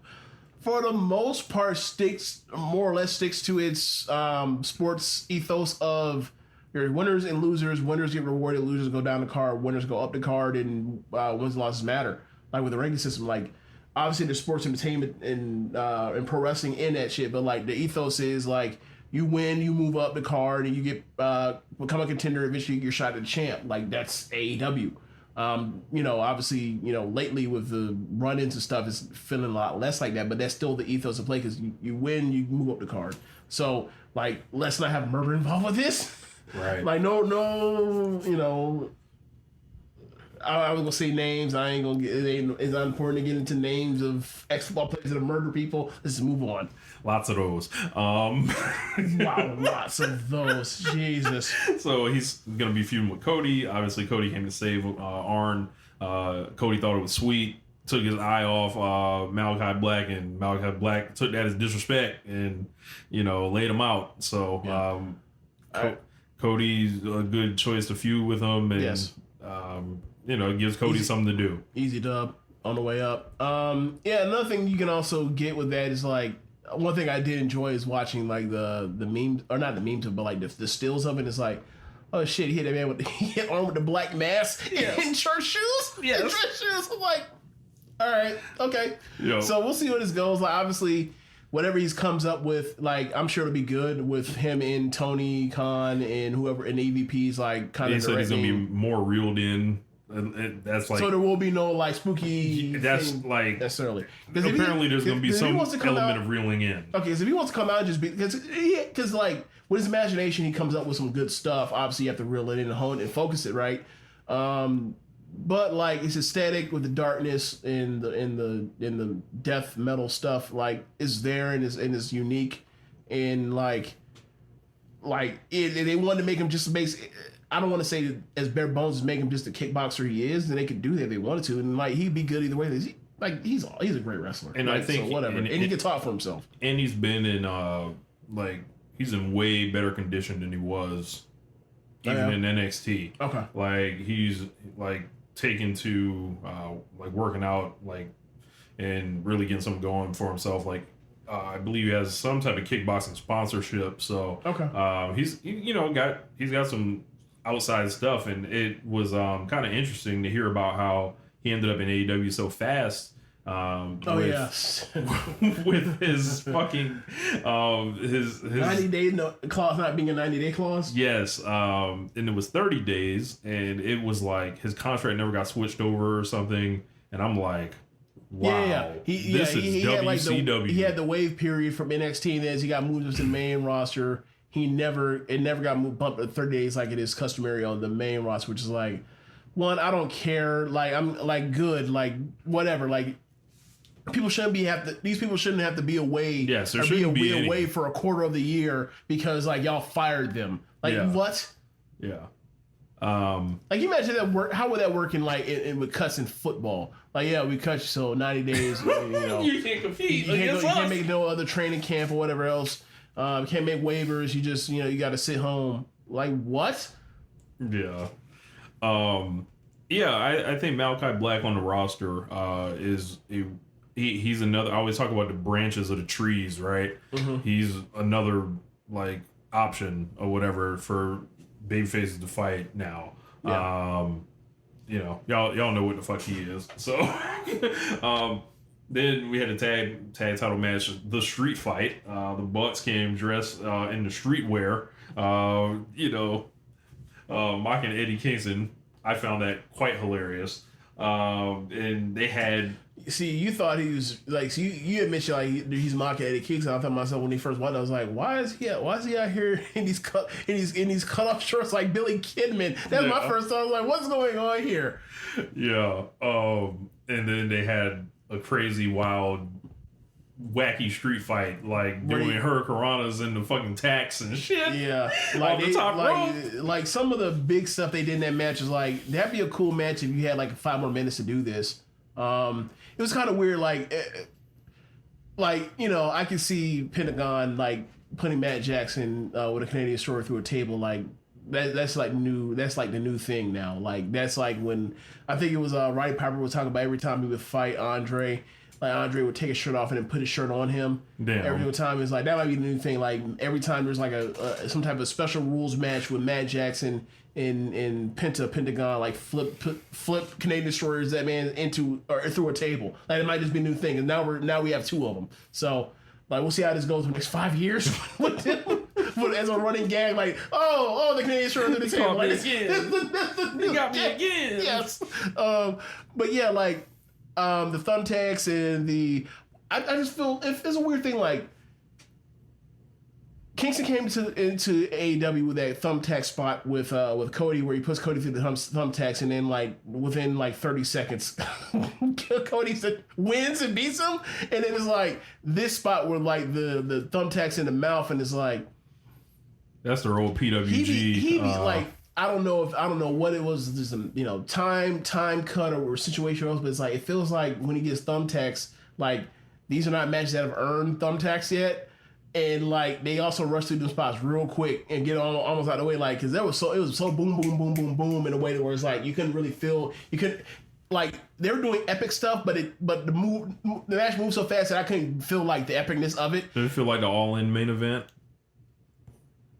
I thought the All-In main event was better. Okay, yeah. But But yeah, I see what you mean. Like, Yeah. it was like they planned to do so much shit, and it's almost like it felt like their time got cut. And they had to just run through stuff, and you couldn't fully digest all the stuff they're doing. And it's like that's a Young Bucks match, but like they also give you chances to breathe with double downs and stuff. So you'd be like, you get chanting. This is awesome stuff. Like they were just like going through this stuff real quick, and like I don't necessarily think they were fine because it's them, but like this wasn't like they were like throwing their fastball out there. That was that B+ game they threw out there. That's not like. That was that, you've seen that with them a lot. Like lately, it was like, yeah, we go out here and we do our thing, but like we're not wrestling our best. We're wrestling to have a very good match that we know that we can just basically do and get it out there, and the crowd loves it because we're super over, and the people that we're with are also over, and it works. I think Matt caught a stinger. Oh, he did? In this match. I didn't know that. Yeah, like so. Maybe that was a part of it too. Yeah, I didn't know. Yeah, so he. But it was still a good ass match. Like I fucked with it. It was a blast to watch, but I wouldn't say this is something that I was saying is like this is one of their.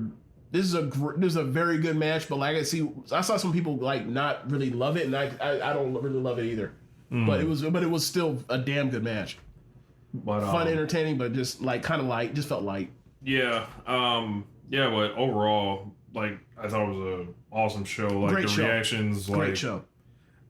The crowds are back, and I can't wait till next week when they're in Texas. They finally get out of Florida because that was like an amphitheater they were in down there too. I didn't know that. So once we get in like basketball arenas or like college arenas or something, like it's gonna, shit's gonna be turned. Yeah.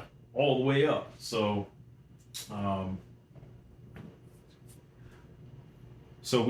we had Great American Bash this week too. Yes, another great show. Like it was very similar to when they were going head to head, except they weren't. Yeah, like these summer shows with them, like Great American Bash and Fight for the Fallen / what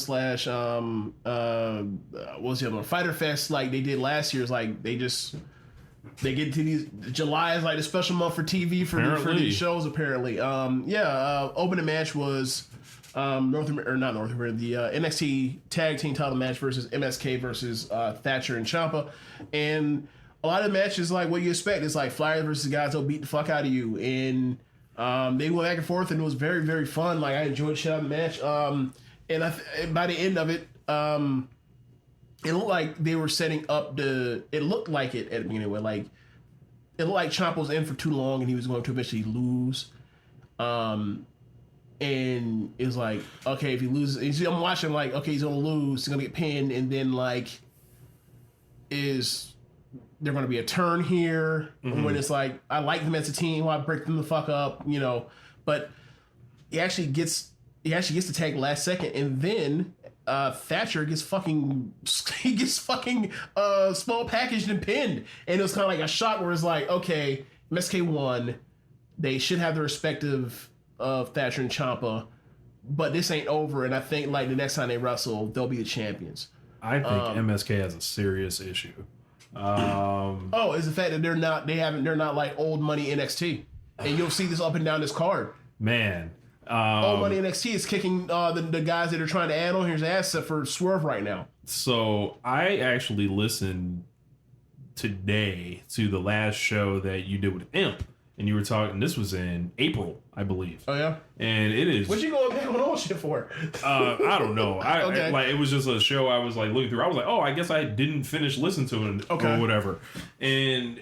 It's July now, so this has been going on for months with MSK. You brought it up, like them getting booed on that show. Like I think it's too much too soon. Like because I caught the promo. I dropped in NXT the last couple weeks. I caught the promo segment they did with MSK, and they were clearly behind Thatcher and Ciampa. Yes, and then the crowd was like looking at them like they were trying to boo them damn near every time they touched the mic, and Ciampa just ate them up, and then even with because Ciampa pointed out like, yeah, when even he with was, the like, slap, when he was the hottest fucking character in pro wrestling at the time, he mentioned that it's like, yeah, that's not helpful to the guys that you're trying to get over as baby faces. Like maybe you should not bring that up. Yep. And then like I saw that and I was like, man, they're really coming off like little brats here.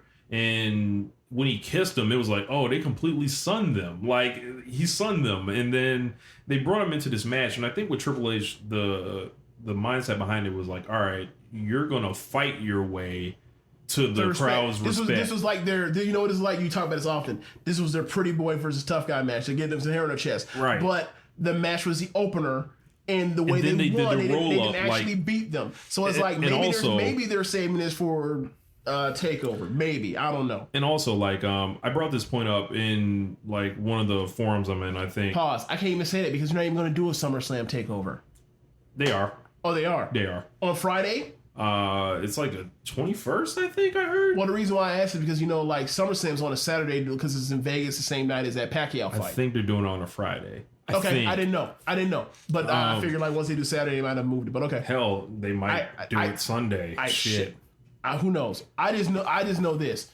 NXT has suffered so much since the pandemic from them not getting to an arena like a Takeover like Portland was. Portland's the last one. That's February 2020 of I think it's 16th. Like that was the last time they were actually in front of a big crowd. Like it's cool that they have since the last Takeover they actually have crowds back or whatever, like a full sell / LA Fitness. Mm-hmm. But it's still not the same as like they built towards something over 3 weeks like they normally do. They build towards something and it's in the full arena in the crowd and it's, you know, over 10,000 people and they're losing their minds because these matches are going 5 matches over 2.5 hours. Not the same thing. And like, so watching Road Rager and then watching that and it's like, or watching Great All American Out, Bash. no, or watching All Out compared to, you know, Great American Bash and watching the last Takeover. It's like, their wrestling is still there in NXT and like and Triple H can still, regardless of how bad of a situation or whatever else, he can always build towards something, a big show over 3 weeks and it'll still work. But like that crowd is still a problem as far as like that feel of what NXT used to be when we all were like, this was the best show in American pro wrestling.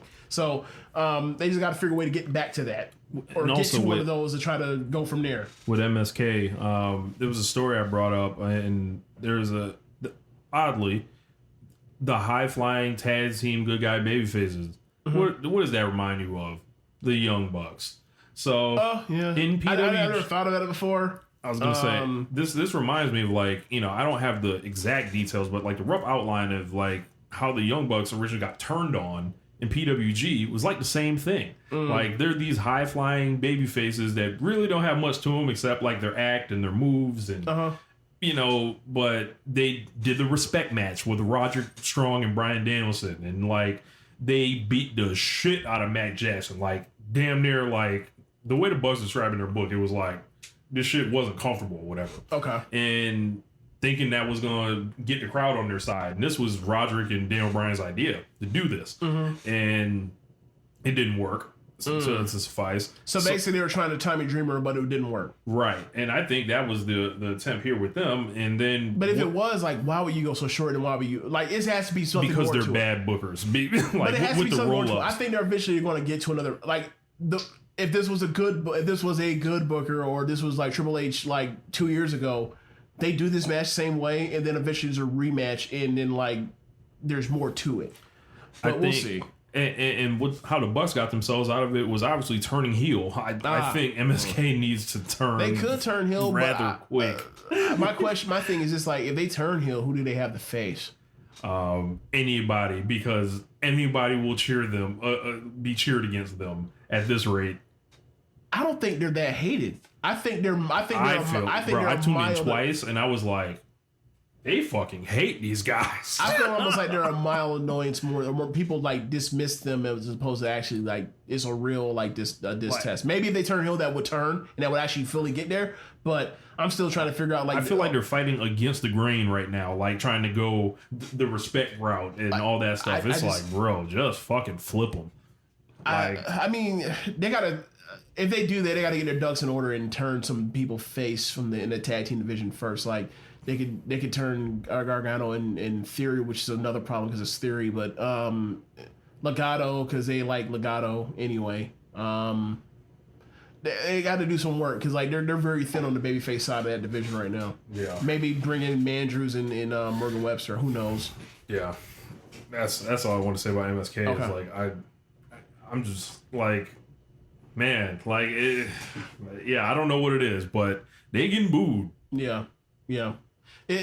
I think I think depending on the person, if it's an old school like star in NXT, then it's going to be trouble. But like, I mean, the match still got over, so I mean, whatever. We'll see. We'll see how long it goes. Like, I think that I think you have a point the further this goes this way, but they have tried and they have just rejected everything. They've tried to like get them to like it. Like when they team with Kushida, who they respect, team with Bronson, who they respect, like. Just has look, and those are those are wind aids, right? That you're doing. Right, but I mean, every all the bookings when they some way or another, like it gets you to like make you think it's your idea. But like, and they have kick ass matches every time they get a chance. So it's like, I don't know what specifically. Like, is there something that they know that we don't know? I don't know. Maybe they came from Impact. Maybe they don't like that. And they're just going over everybody. So that's why they all out here on Cross too. This like in crossing didn't start happening until they start putting them in there with like all the fucking NXT Hall of Famers anyway. So Cross wasn't that over, but he wasn't hated. So I don't know, man. Yeah. I'm trying to think what the next match was after that. I'm pretty sure the next match after that was number one contendership match. No, not number one contendership match. Let's just go. Let's just get to this rap battle the Cypher. Okay. I can't remember it. I only watched it one time. I remember just being enthralled by watching all three of them, watching Brandy, watching Top Dollar, watching Swerve, how unique all of them were, how they all came with different beats, all their flows were different, and obviously like they're really, really rapping. And it wasn't like I'm sorry, I'm going to do it again. It wasn't a Mass Caster, John Cena shit. It was really, really rapping like they could actually like really do this. And it was, and to tie it into their characters, it tied into wrestling, and it like keep it to a point to where it's like these bars and this flow is respectable to people that listen to rap all around the world, and not have to dumb it down or have to flip it to make it more palatable to a white audience. I thought it was fucking refreshing. I loved it. I think it's one of the greatest like talking segments in the history of professional wrestling, American professional wrestling. I really do. Like I enjoyed the fuck out of it.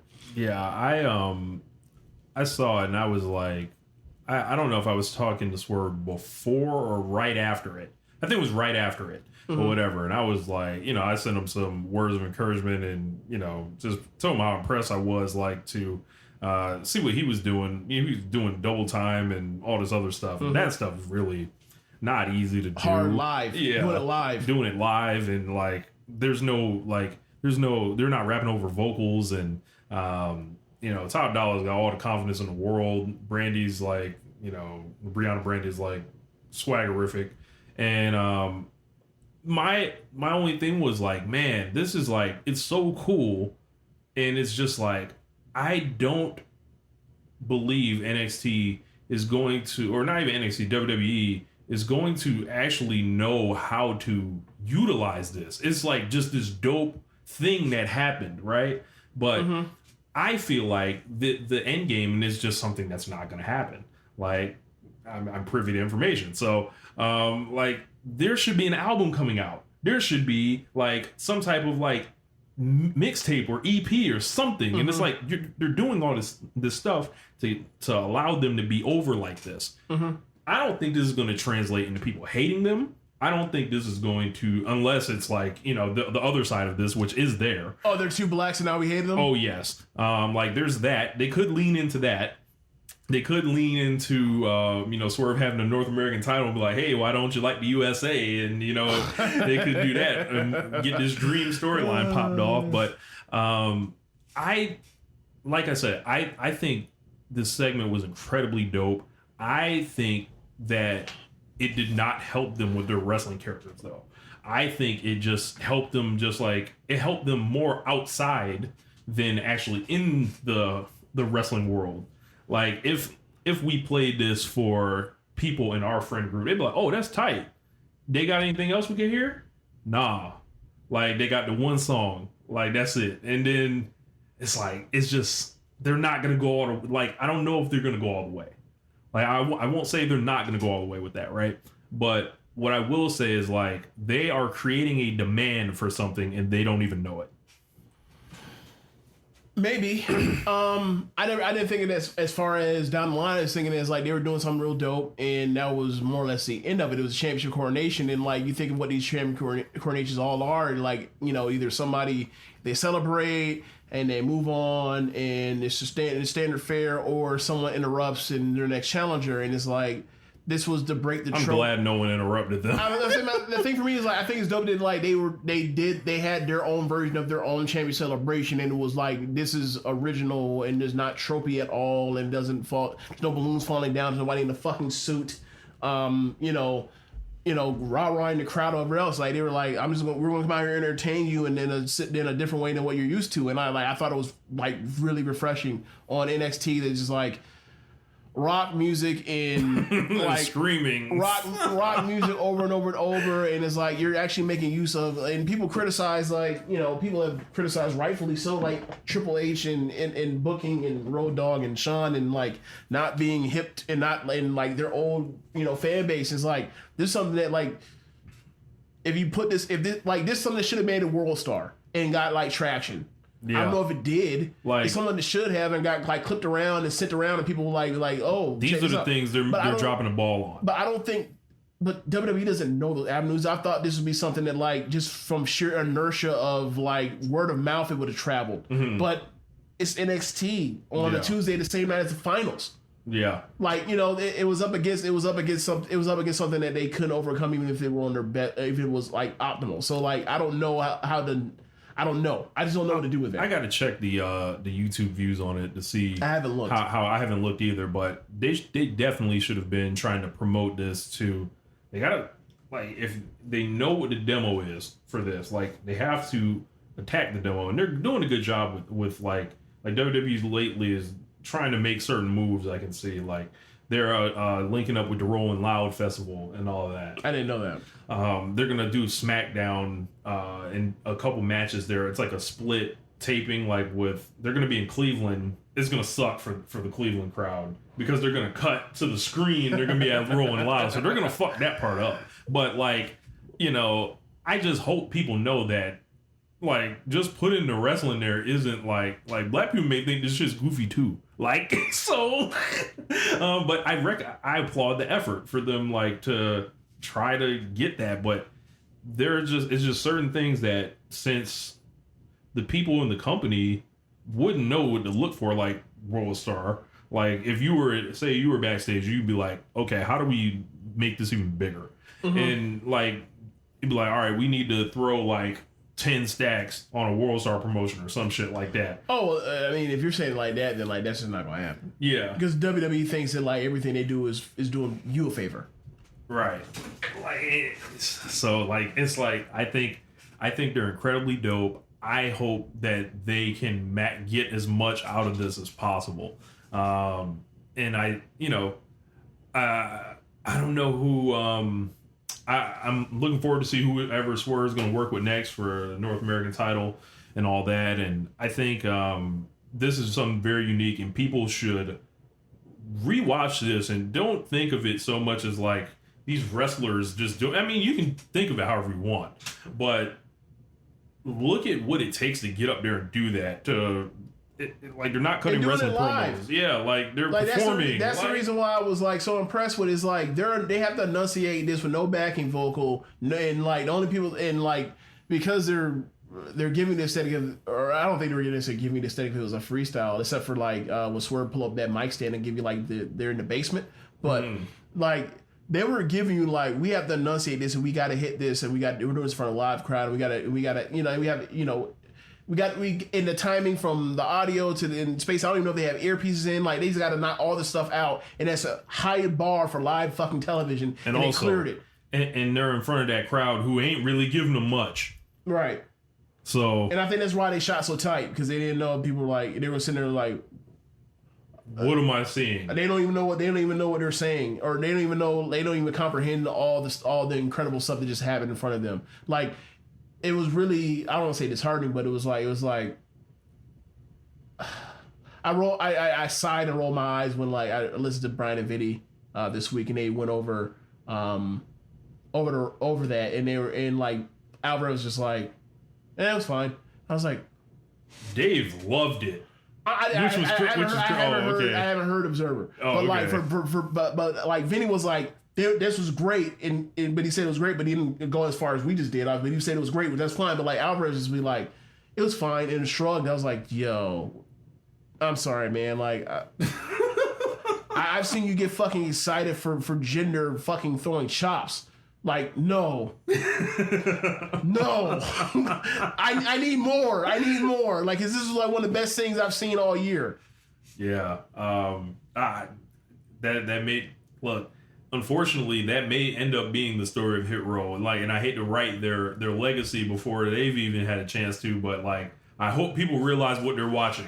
Yeah. Because I don't know if they do, because this is an original act that is like, this shit don't come around all the time. This is not the Nation of Domination. This is not John Cena. This is not anybody that does the little random rap gimmick. This is people that actually do music that like have albums out. Be in the ring and do this stuff. Yeah. Yeah. Like, nah, man. Like this, and you're gonna see people try to imitate this. And I'm not talking about like the Matt Caster thing. Matt Caster, I feel like, is doing his own thing aside from this. I think there are going to be people trying to come behind like, hey, we need to build a record label like Hitrow did, and it like this is going to be very influential. So yeah. So I don't know where we are in the order, but the next match after that from the opener was the $1 million title rematch between LA Knight and Cameron Grimes. And this, remember when we were talking about like LA Knight for whatever else, like in his role in a match with Cameron Grimes or whatever else, in a singles match, he can get the job done. Mm-hmm. But they put him in a ladder match, so why the fuck did they do that? Bro, this match was like, I gave that ladder match 3.5, right? And that's like basically the standard fare average ladder match because I thought I liked the build to it. I think I liked it more than you did. I'm pretty sure I liked it more than you did. This fucking match was so goddamn good. This is easily the best Eli Drake match I've ever seen. And it gives me more hope that he can be basically like a Bobby Roode type in NXT, as opposed to like a guy that's having mid matches or whatever else, and he's pushed because he has a. I was thinking actually Bobby Roode. Oh, okay. I was legit, like that's how good his match was. I was gonna say like EC3 in that phylum. Either you can be Bobby Roode or EC3. I get you. Yeah, I get you. Yeah, so it's like that match was so well worked and built, and like Cameron Grimes, we should have known this because he's always been a great in all positions they put him in as a mid card heel, as a geek heel. This babyface turn that they've done with using the relationship with DiBiase, like he's super over, he has great fire, a great comeback, and like it just works. And it's like I see why they're doing this, and like eventually when he beats him, like he's going to be a player in the mid card, and he might be someone that like him and Swerve get it on like 6 months or three months or whatever else down the line. That's gonna be a blast. Because even when the roles reversed, when like one was a heel, one was a babyface, and like back in 2019 they were killing it. Mm-hmm. So like now that like they're actually have these, they finally have the character work and all that stuff, and people are behind them and they're super old and they're over. Like I can't wait. But I thought it was a kick-ass match. The layout was incredible, and they did shit that I did not know Eli Drake can even do. And like he was making like concessions in the wrestling order that like this wasn't a Eli Drake match. This wasn't some 90s. This is not some match you would have seen on 90s Raw. This was a Cameron Grimes match. Mm-hmm. This is a Cameron Grimes babyface match that I had never seen before, and like it was a blast. Like this is one of the gigantic success of like in-ring success of NXT this year. Yeah, man. But the ending is, and I thought I enjoyed the ending. Like you're building towards Grimes getting this back on for DiBiase on LA Knight, so LA Knight has to win. So he's a slave now. He's a slave. Yeah. So the match goes by. So LA Knight hits a big move. Grimes kicks out. That would have finished most matches. He's shocked. He goes and grabs the $1 million belt. The ref stops him. The belt falls after the tussle. Ends up basically on the floor, like deep, like close to the apron, so like the ref can't see from just behind the sight, can't see the belt. So then Grimes is outside after on the comeback, and LA Knight ends up hitting a DDT on the title on the floor, throws him into the ring, and then I think he's hit his move and then pinning him. So it's like, okay, when he gets back on this dude, once DiBiase comes back and they start torturing that dude on the way back, like Grimes time is ready, bro. I can't believe that we're here that fast, but Grimes is there. They've got to call in Virgil. Can they call in Virgil? I mean, why not? Virgil come for the check. So well, you know what I mean. Like he might be on that. He might be on that no list where they were like, he was on AEW. He did on AEW. Fuck him. Like Look, so who knows? If this is a world where they could untuck their dicks, like New Jack would say, they would basically call him and put him in a vignette, and then you have LA Knight, him working for they pull up in the vignette and be like, so Cameron, this is your first day. We're going to have Virgil show you your duties.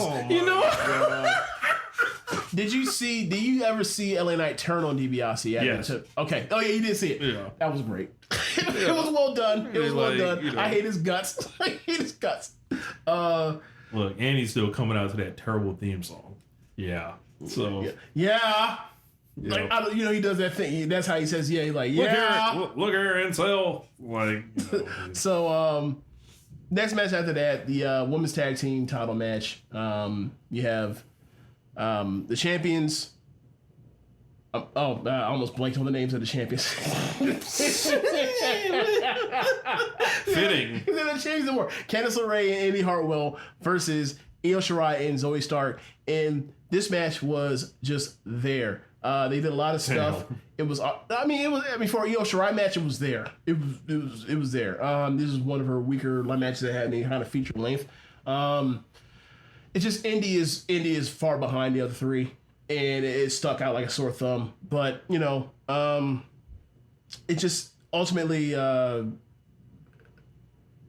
they have the match, or the Hills have the match seemingly won, and then they've been over the last, like, I think it's either 3 or 4 episodes, they've been teasing a comeback vignette with somebody where there's a battery charger and like they're being charged up, and it starts at 0, ends up at 1. The comeback starts at 10, goes to 1 or whatever else. And all of a sudden, like in the middle of the match, and the Hills had the match seemingly won, Candice had the match seemingly won.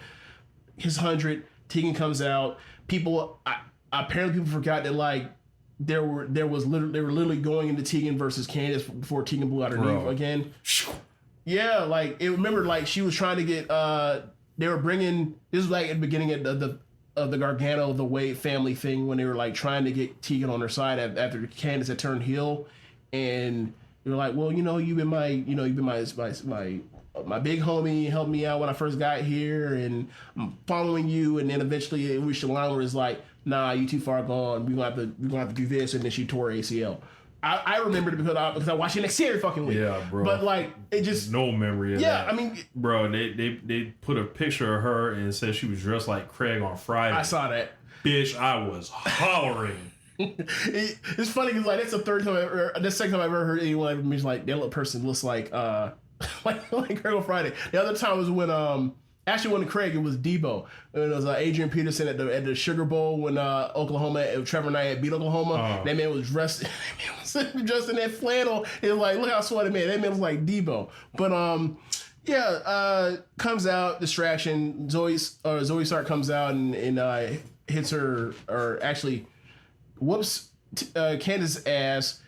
Ends up basically getting Indi in, and then Indi's hitting her freaking move, which is like a go to sleep with a flip involved. Yes, I love her finish. Like she did that in like their match for the number one contendership, that 3-way match last week. That was a blast to watch. But I would say go back and watch that match. Mm-hmm. That match kicked the shit out of this match. But either way, Io like lost the belt at WrestleMania, got the belt back, went away, and like 2 matches later she was tag champion. Look, why did copying Julia work?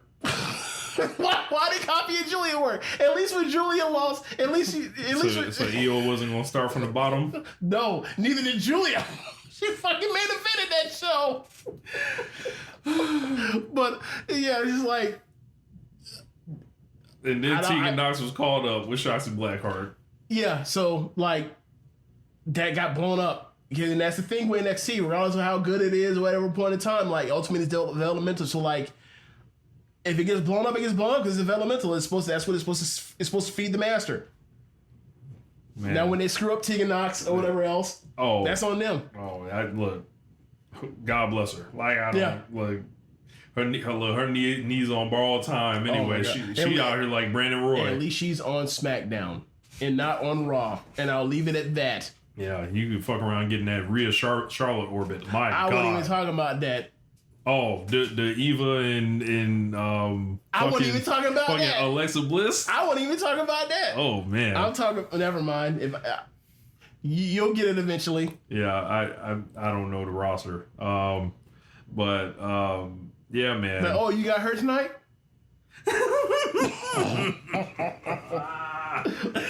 But yeah, them women's tag team titles getting passed around like a blunt, bitch.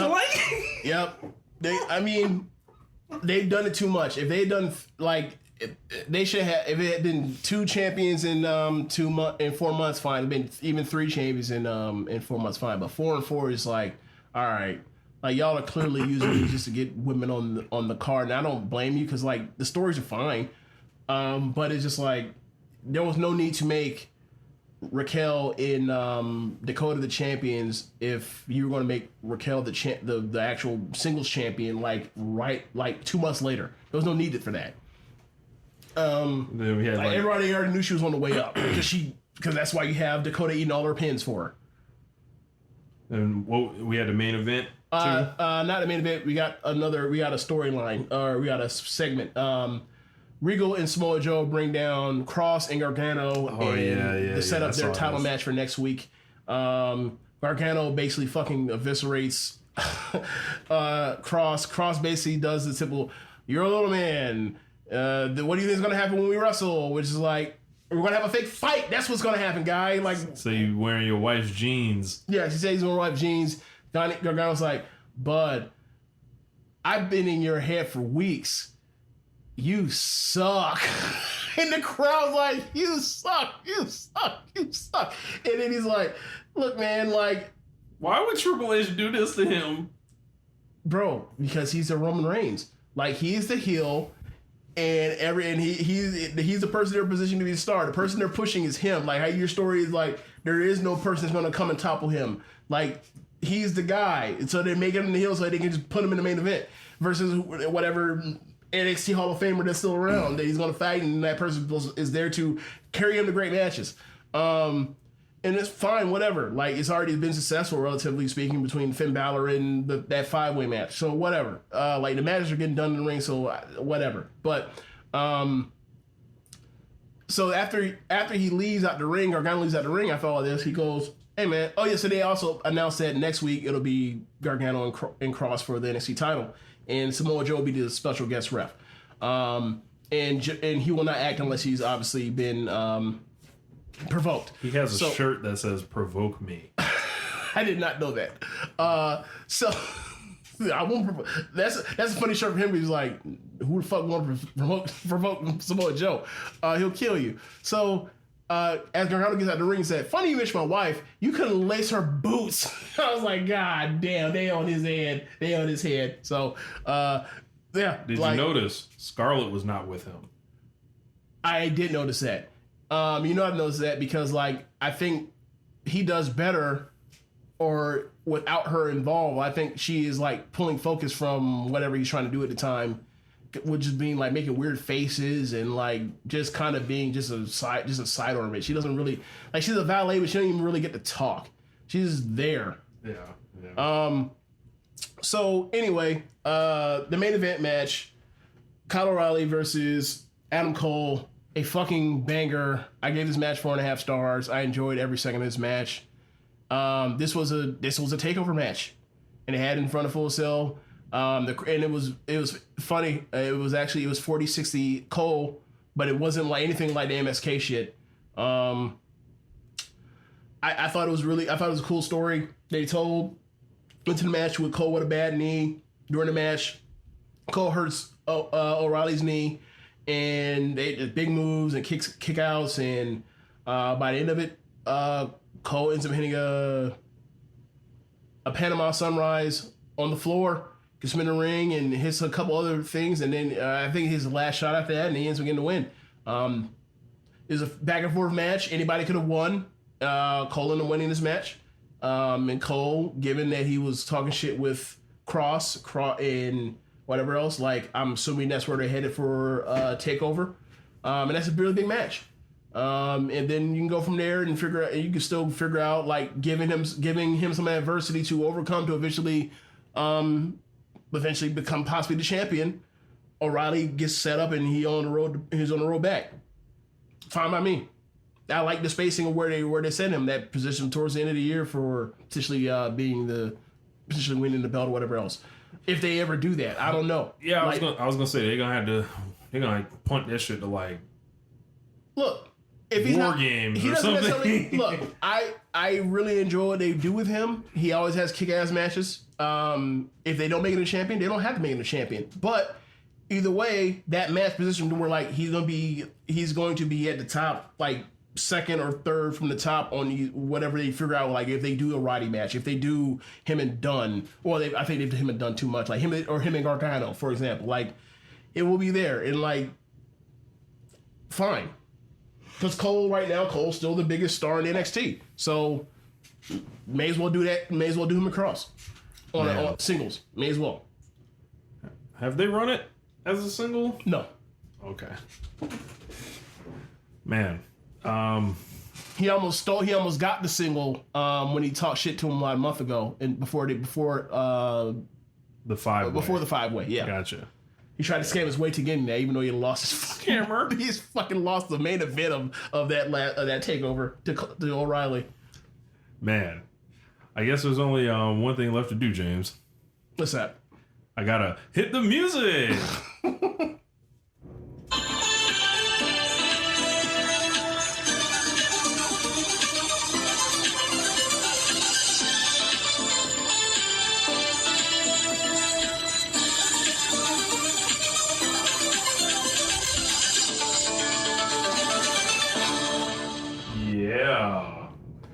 Yeah, man. So on, I think it was Tuesday, a couple of days after their pay-per-view, they had a Horgan Hall show, and it was actually a pretty decent card. I'm not even going to get to the opener. The opener was a comedy match, but the match we focused on at the beginning, the second match was Momo versus Micah.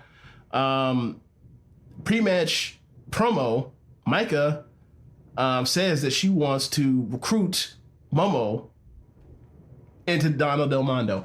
Now, right now, Donna Del Mondo, Nasupoi and Himeka are both out with injuries. They will both participate in the Grand Prix at the end of the month, but they've been going for about a month now. Mm-hmm. So, like, Donna Del Mondo trying to add it on, trying to help carry this weight that, the original three of Donna Del Mondo have been carrying, and, who better than Momo? Momo, like, I think I tell you this, like, people talk about her positioning, but, like, I think she still has more.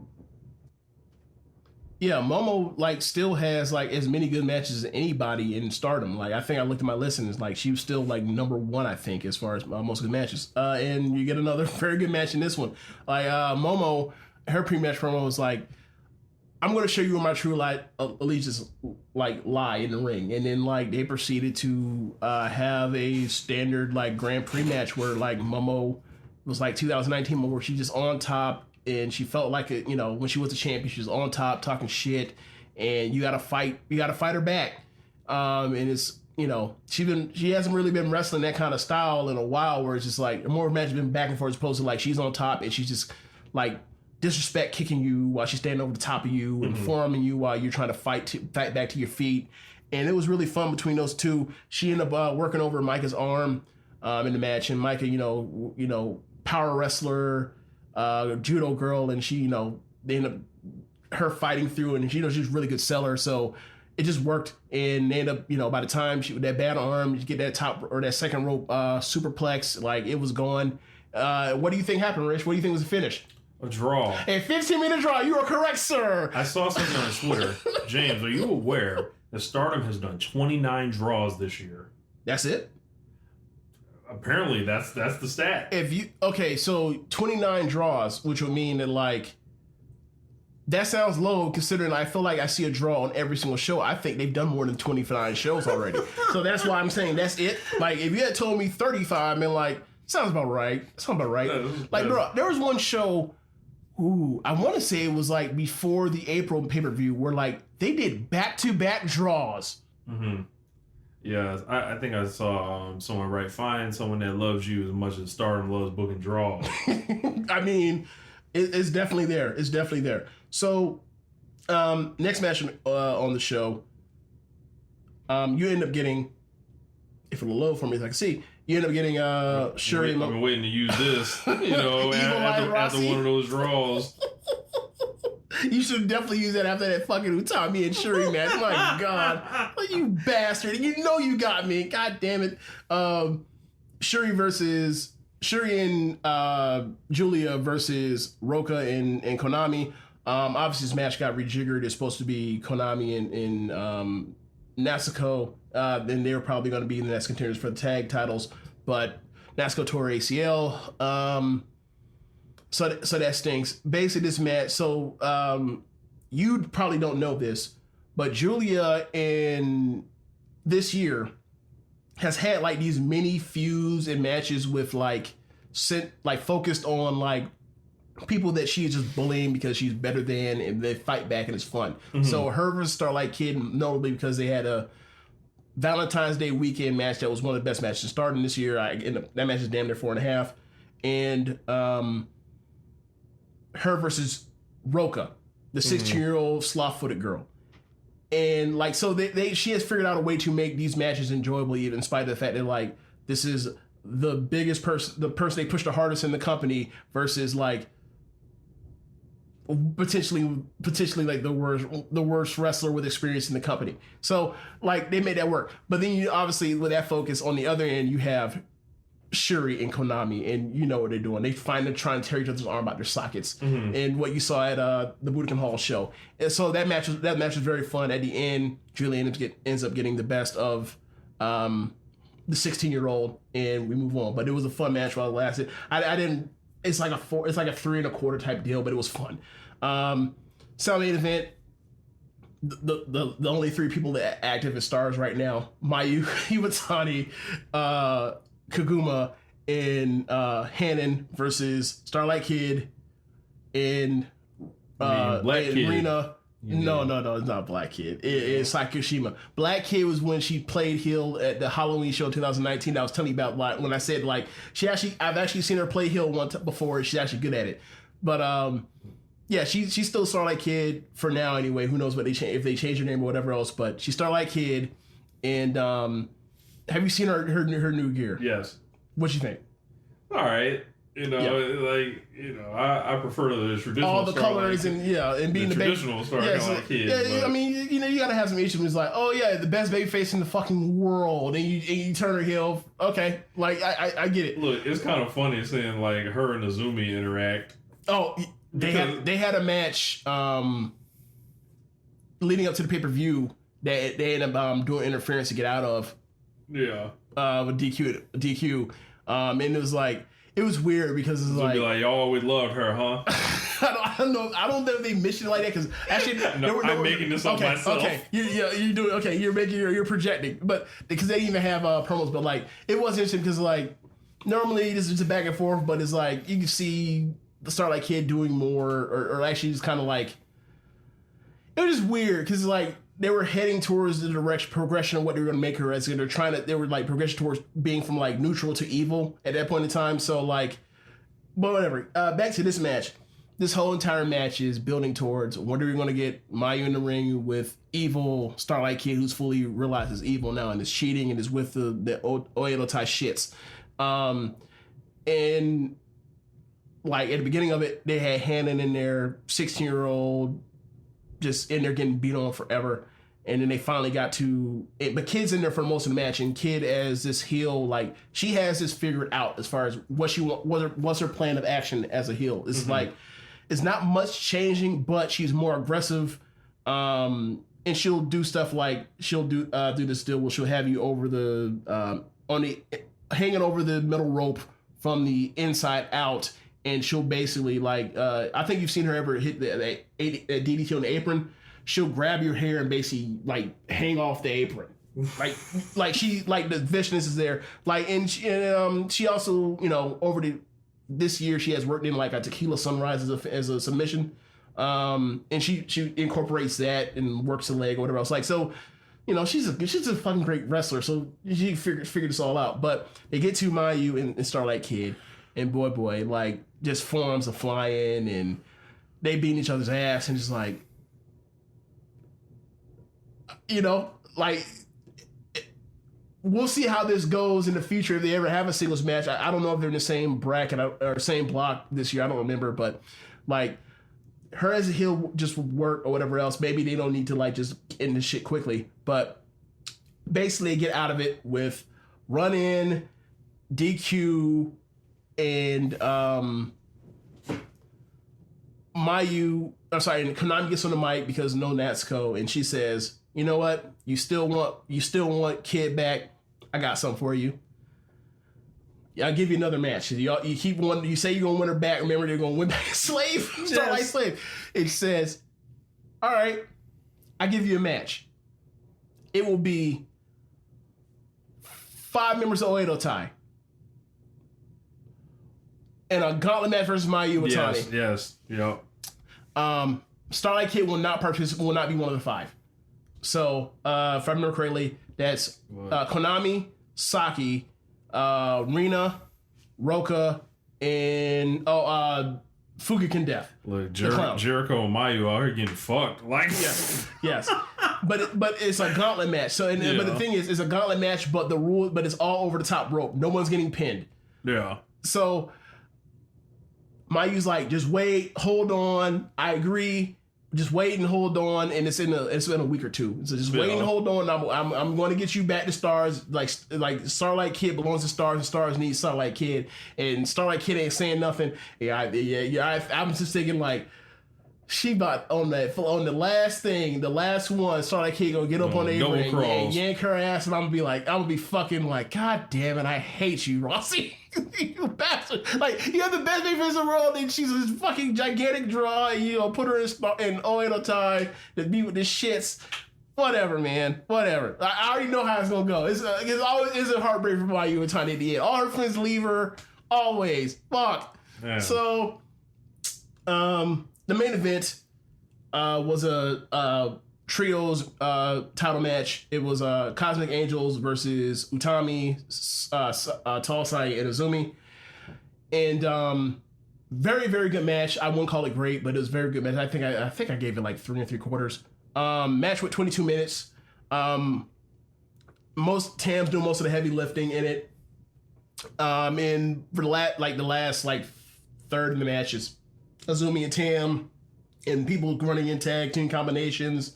And ultimately they end up, there are people basically like, I think they do a good job with, there's interference, people run in and break up pins, and then eventually at some point in these trios matches or tag matches, there's a double move or a triple move to clear out or a dive on the floor that clears out the other people that will be on the apron from being able to break up the tag, and then there's a run of big moves or a finish and it's a wrap. Mm-hmm. They did a good job of teasing like, this is when the match ends, nope, save. This is when the match ends, nope, save.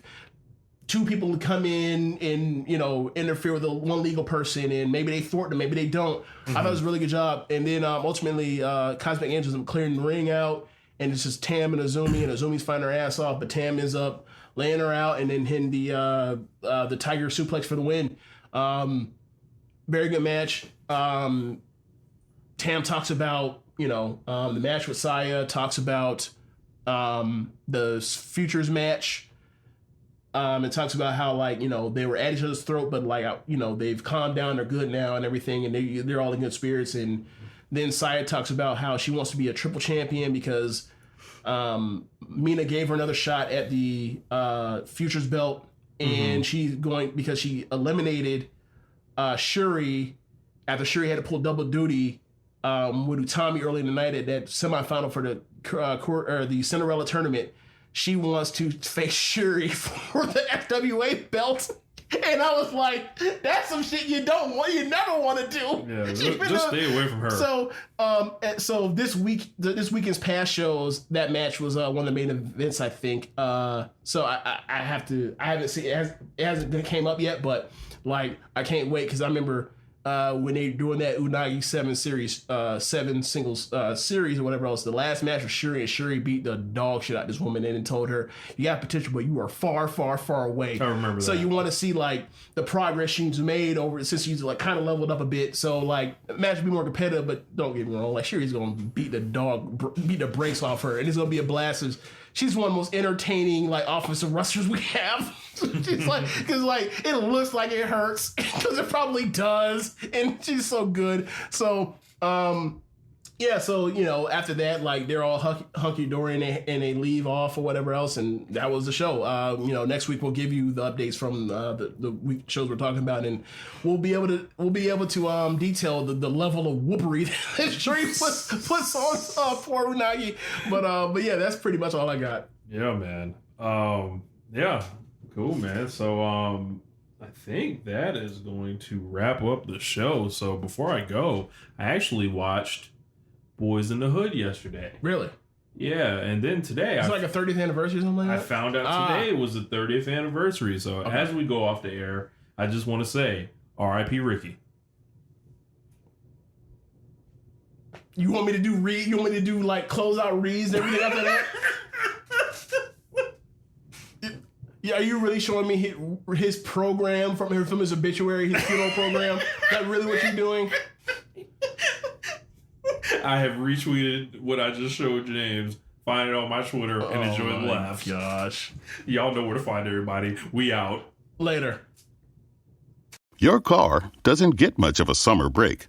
Bugs, UV rays, and pollen can all cause damage. Stay protected at WetGo with Weather Shield and a free month of unlimited washes. Just purchase your first month of WetGo Go Unlimited, and your second month is free. Wash as many times as you want. And when you choose our all-weather or showroom pass featuring Weather Shield, you'll say bye-bye to bugs all summer long. Sign up today at getgocafe.com/unlimited.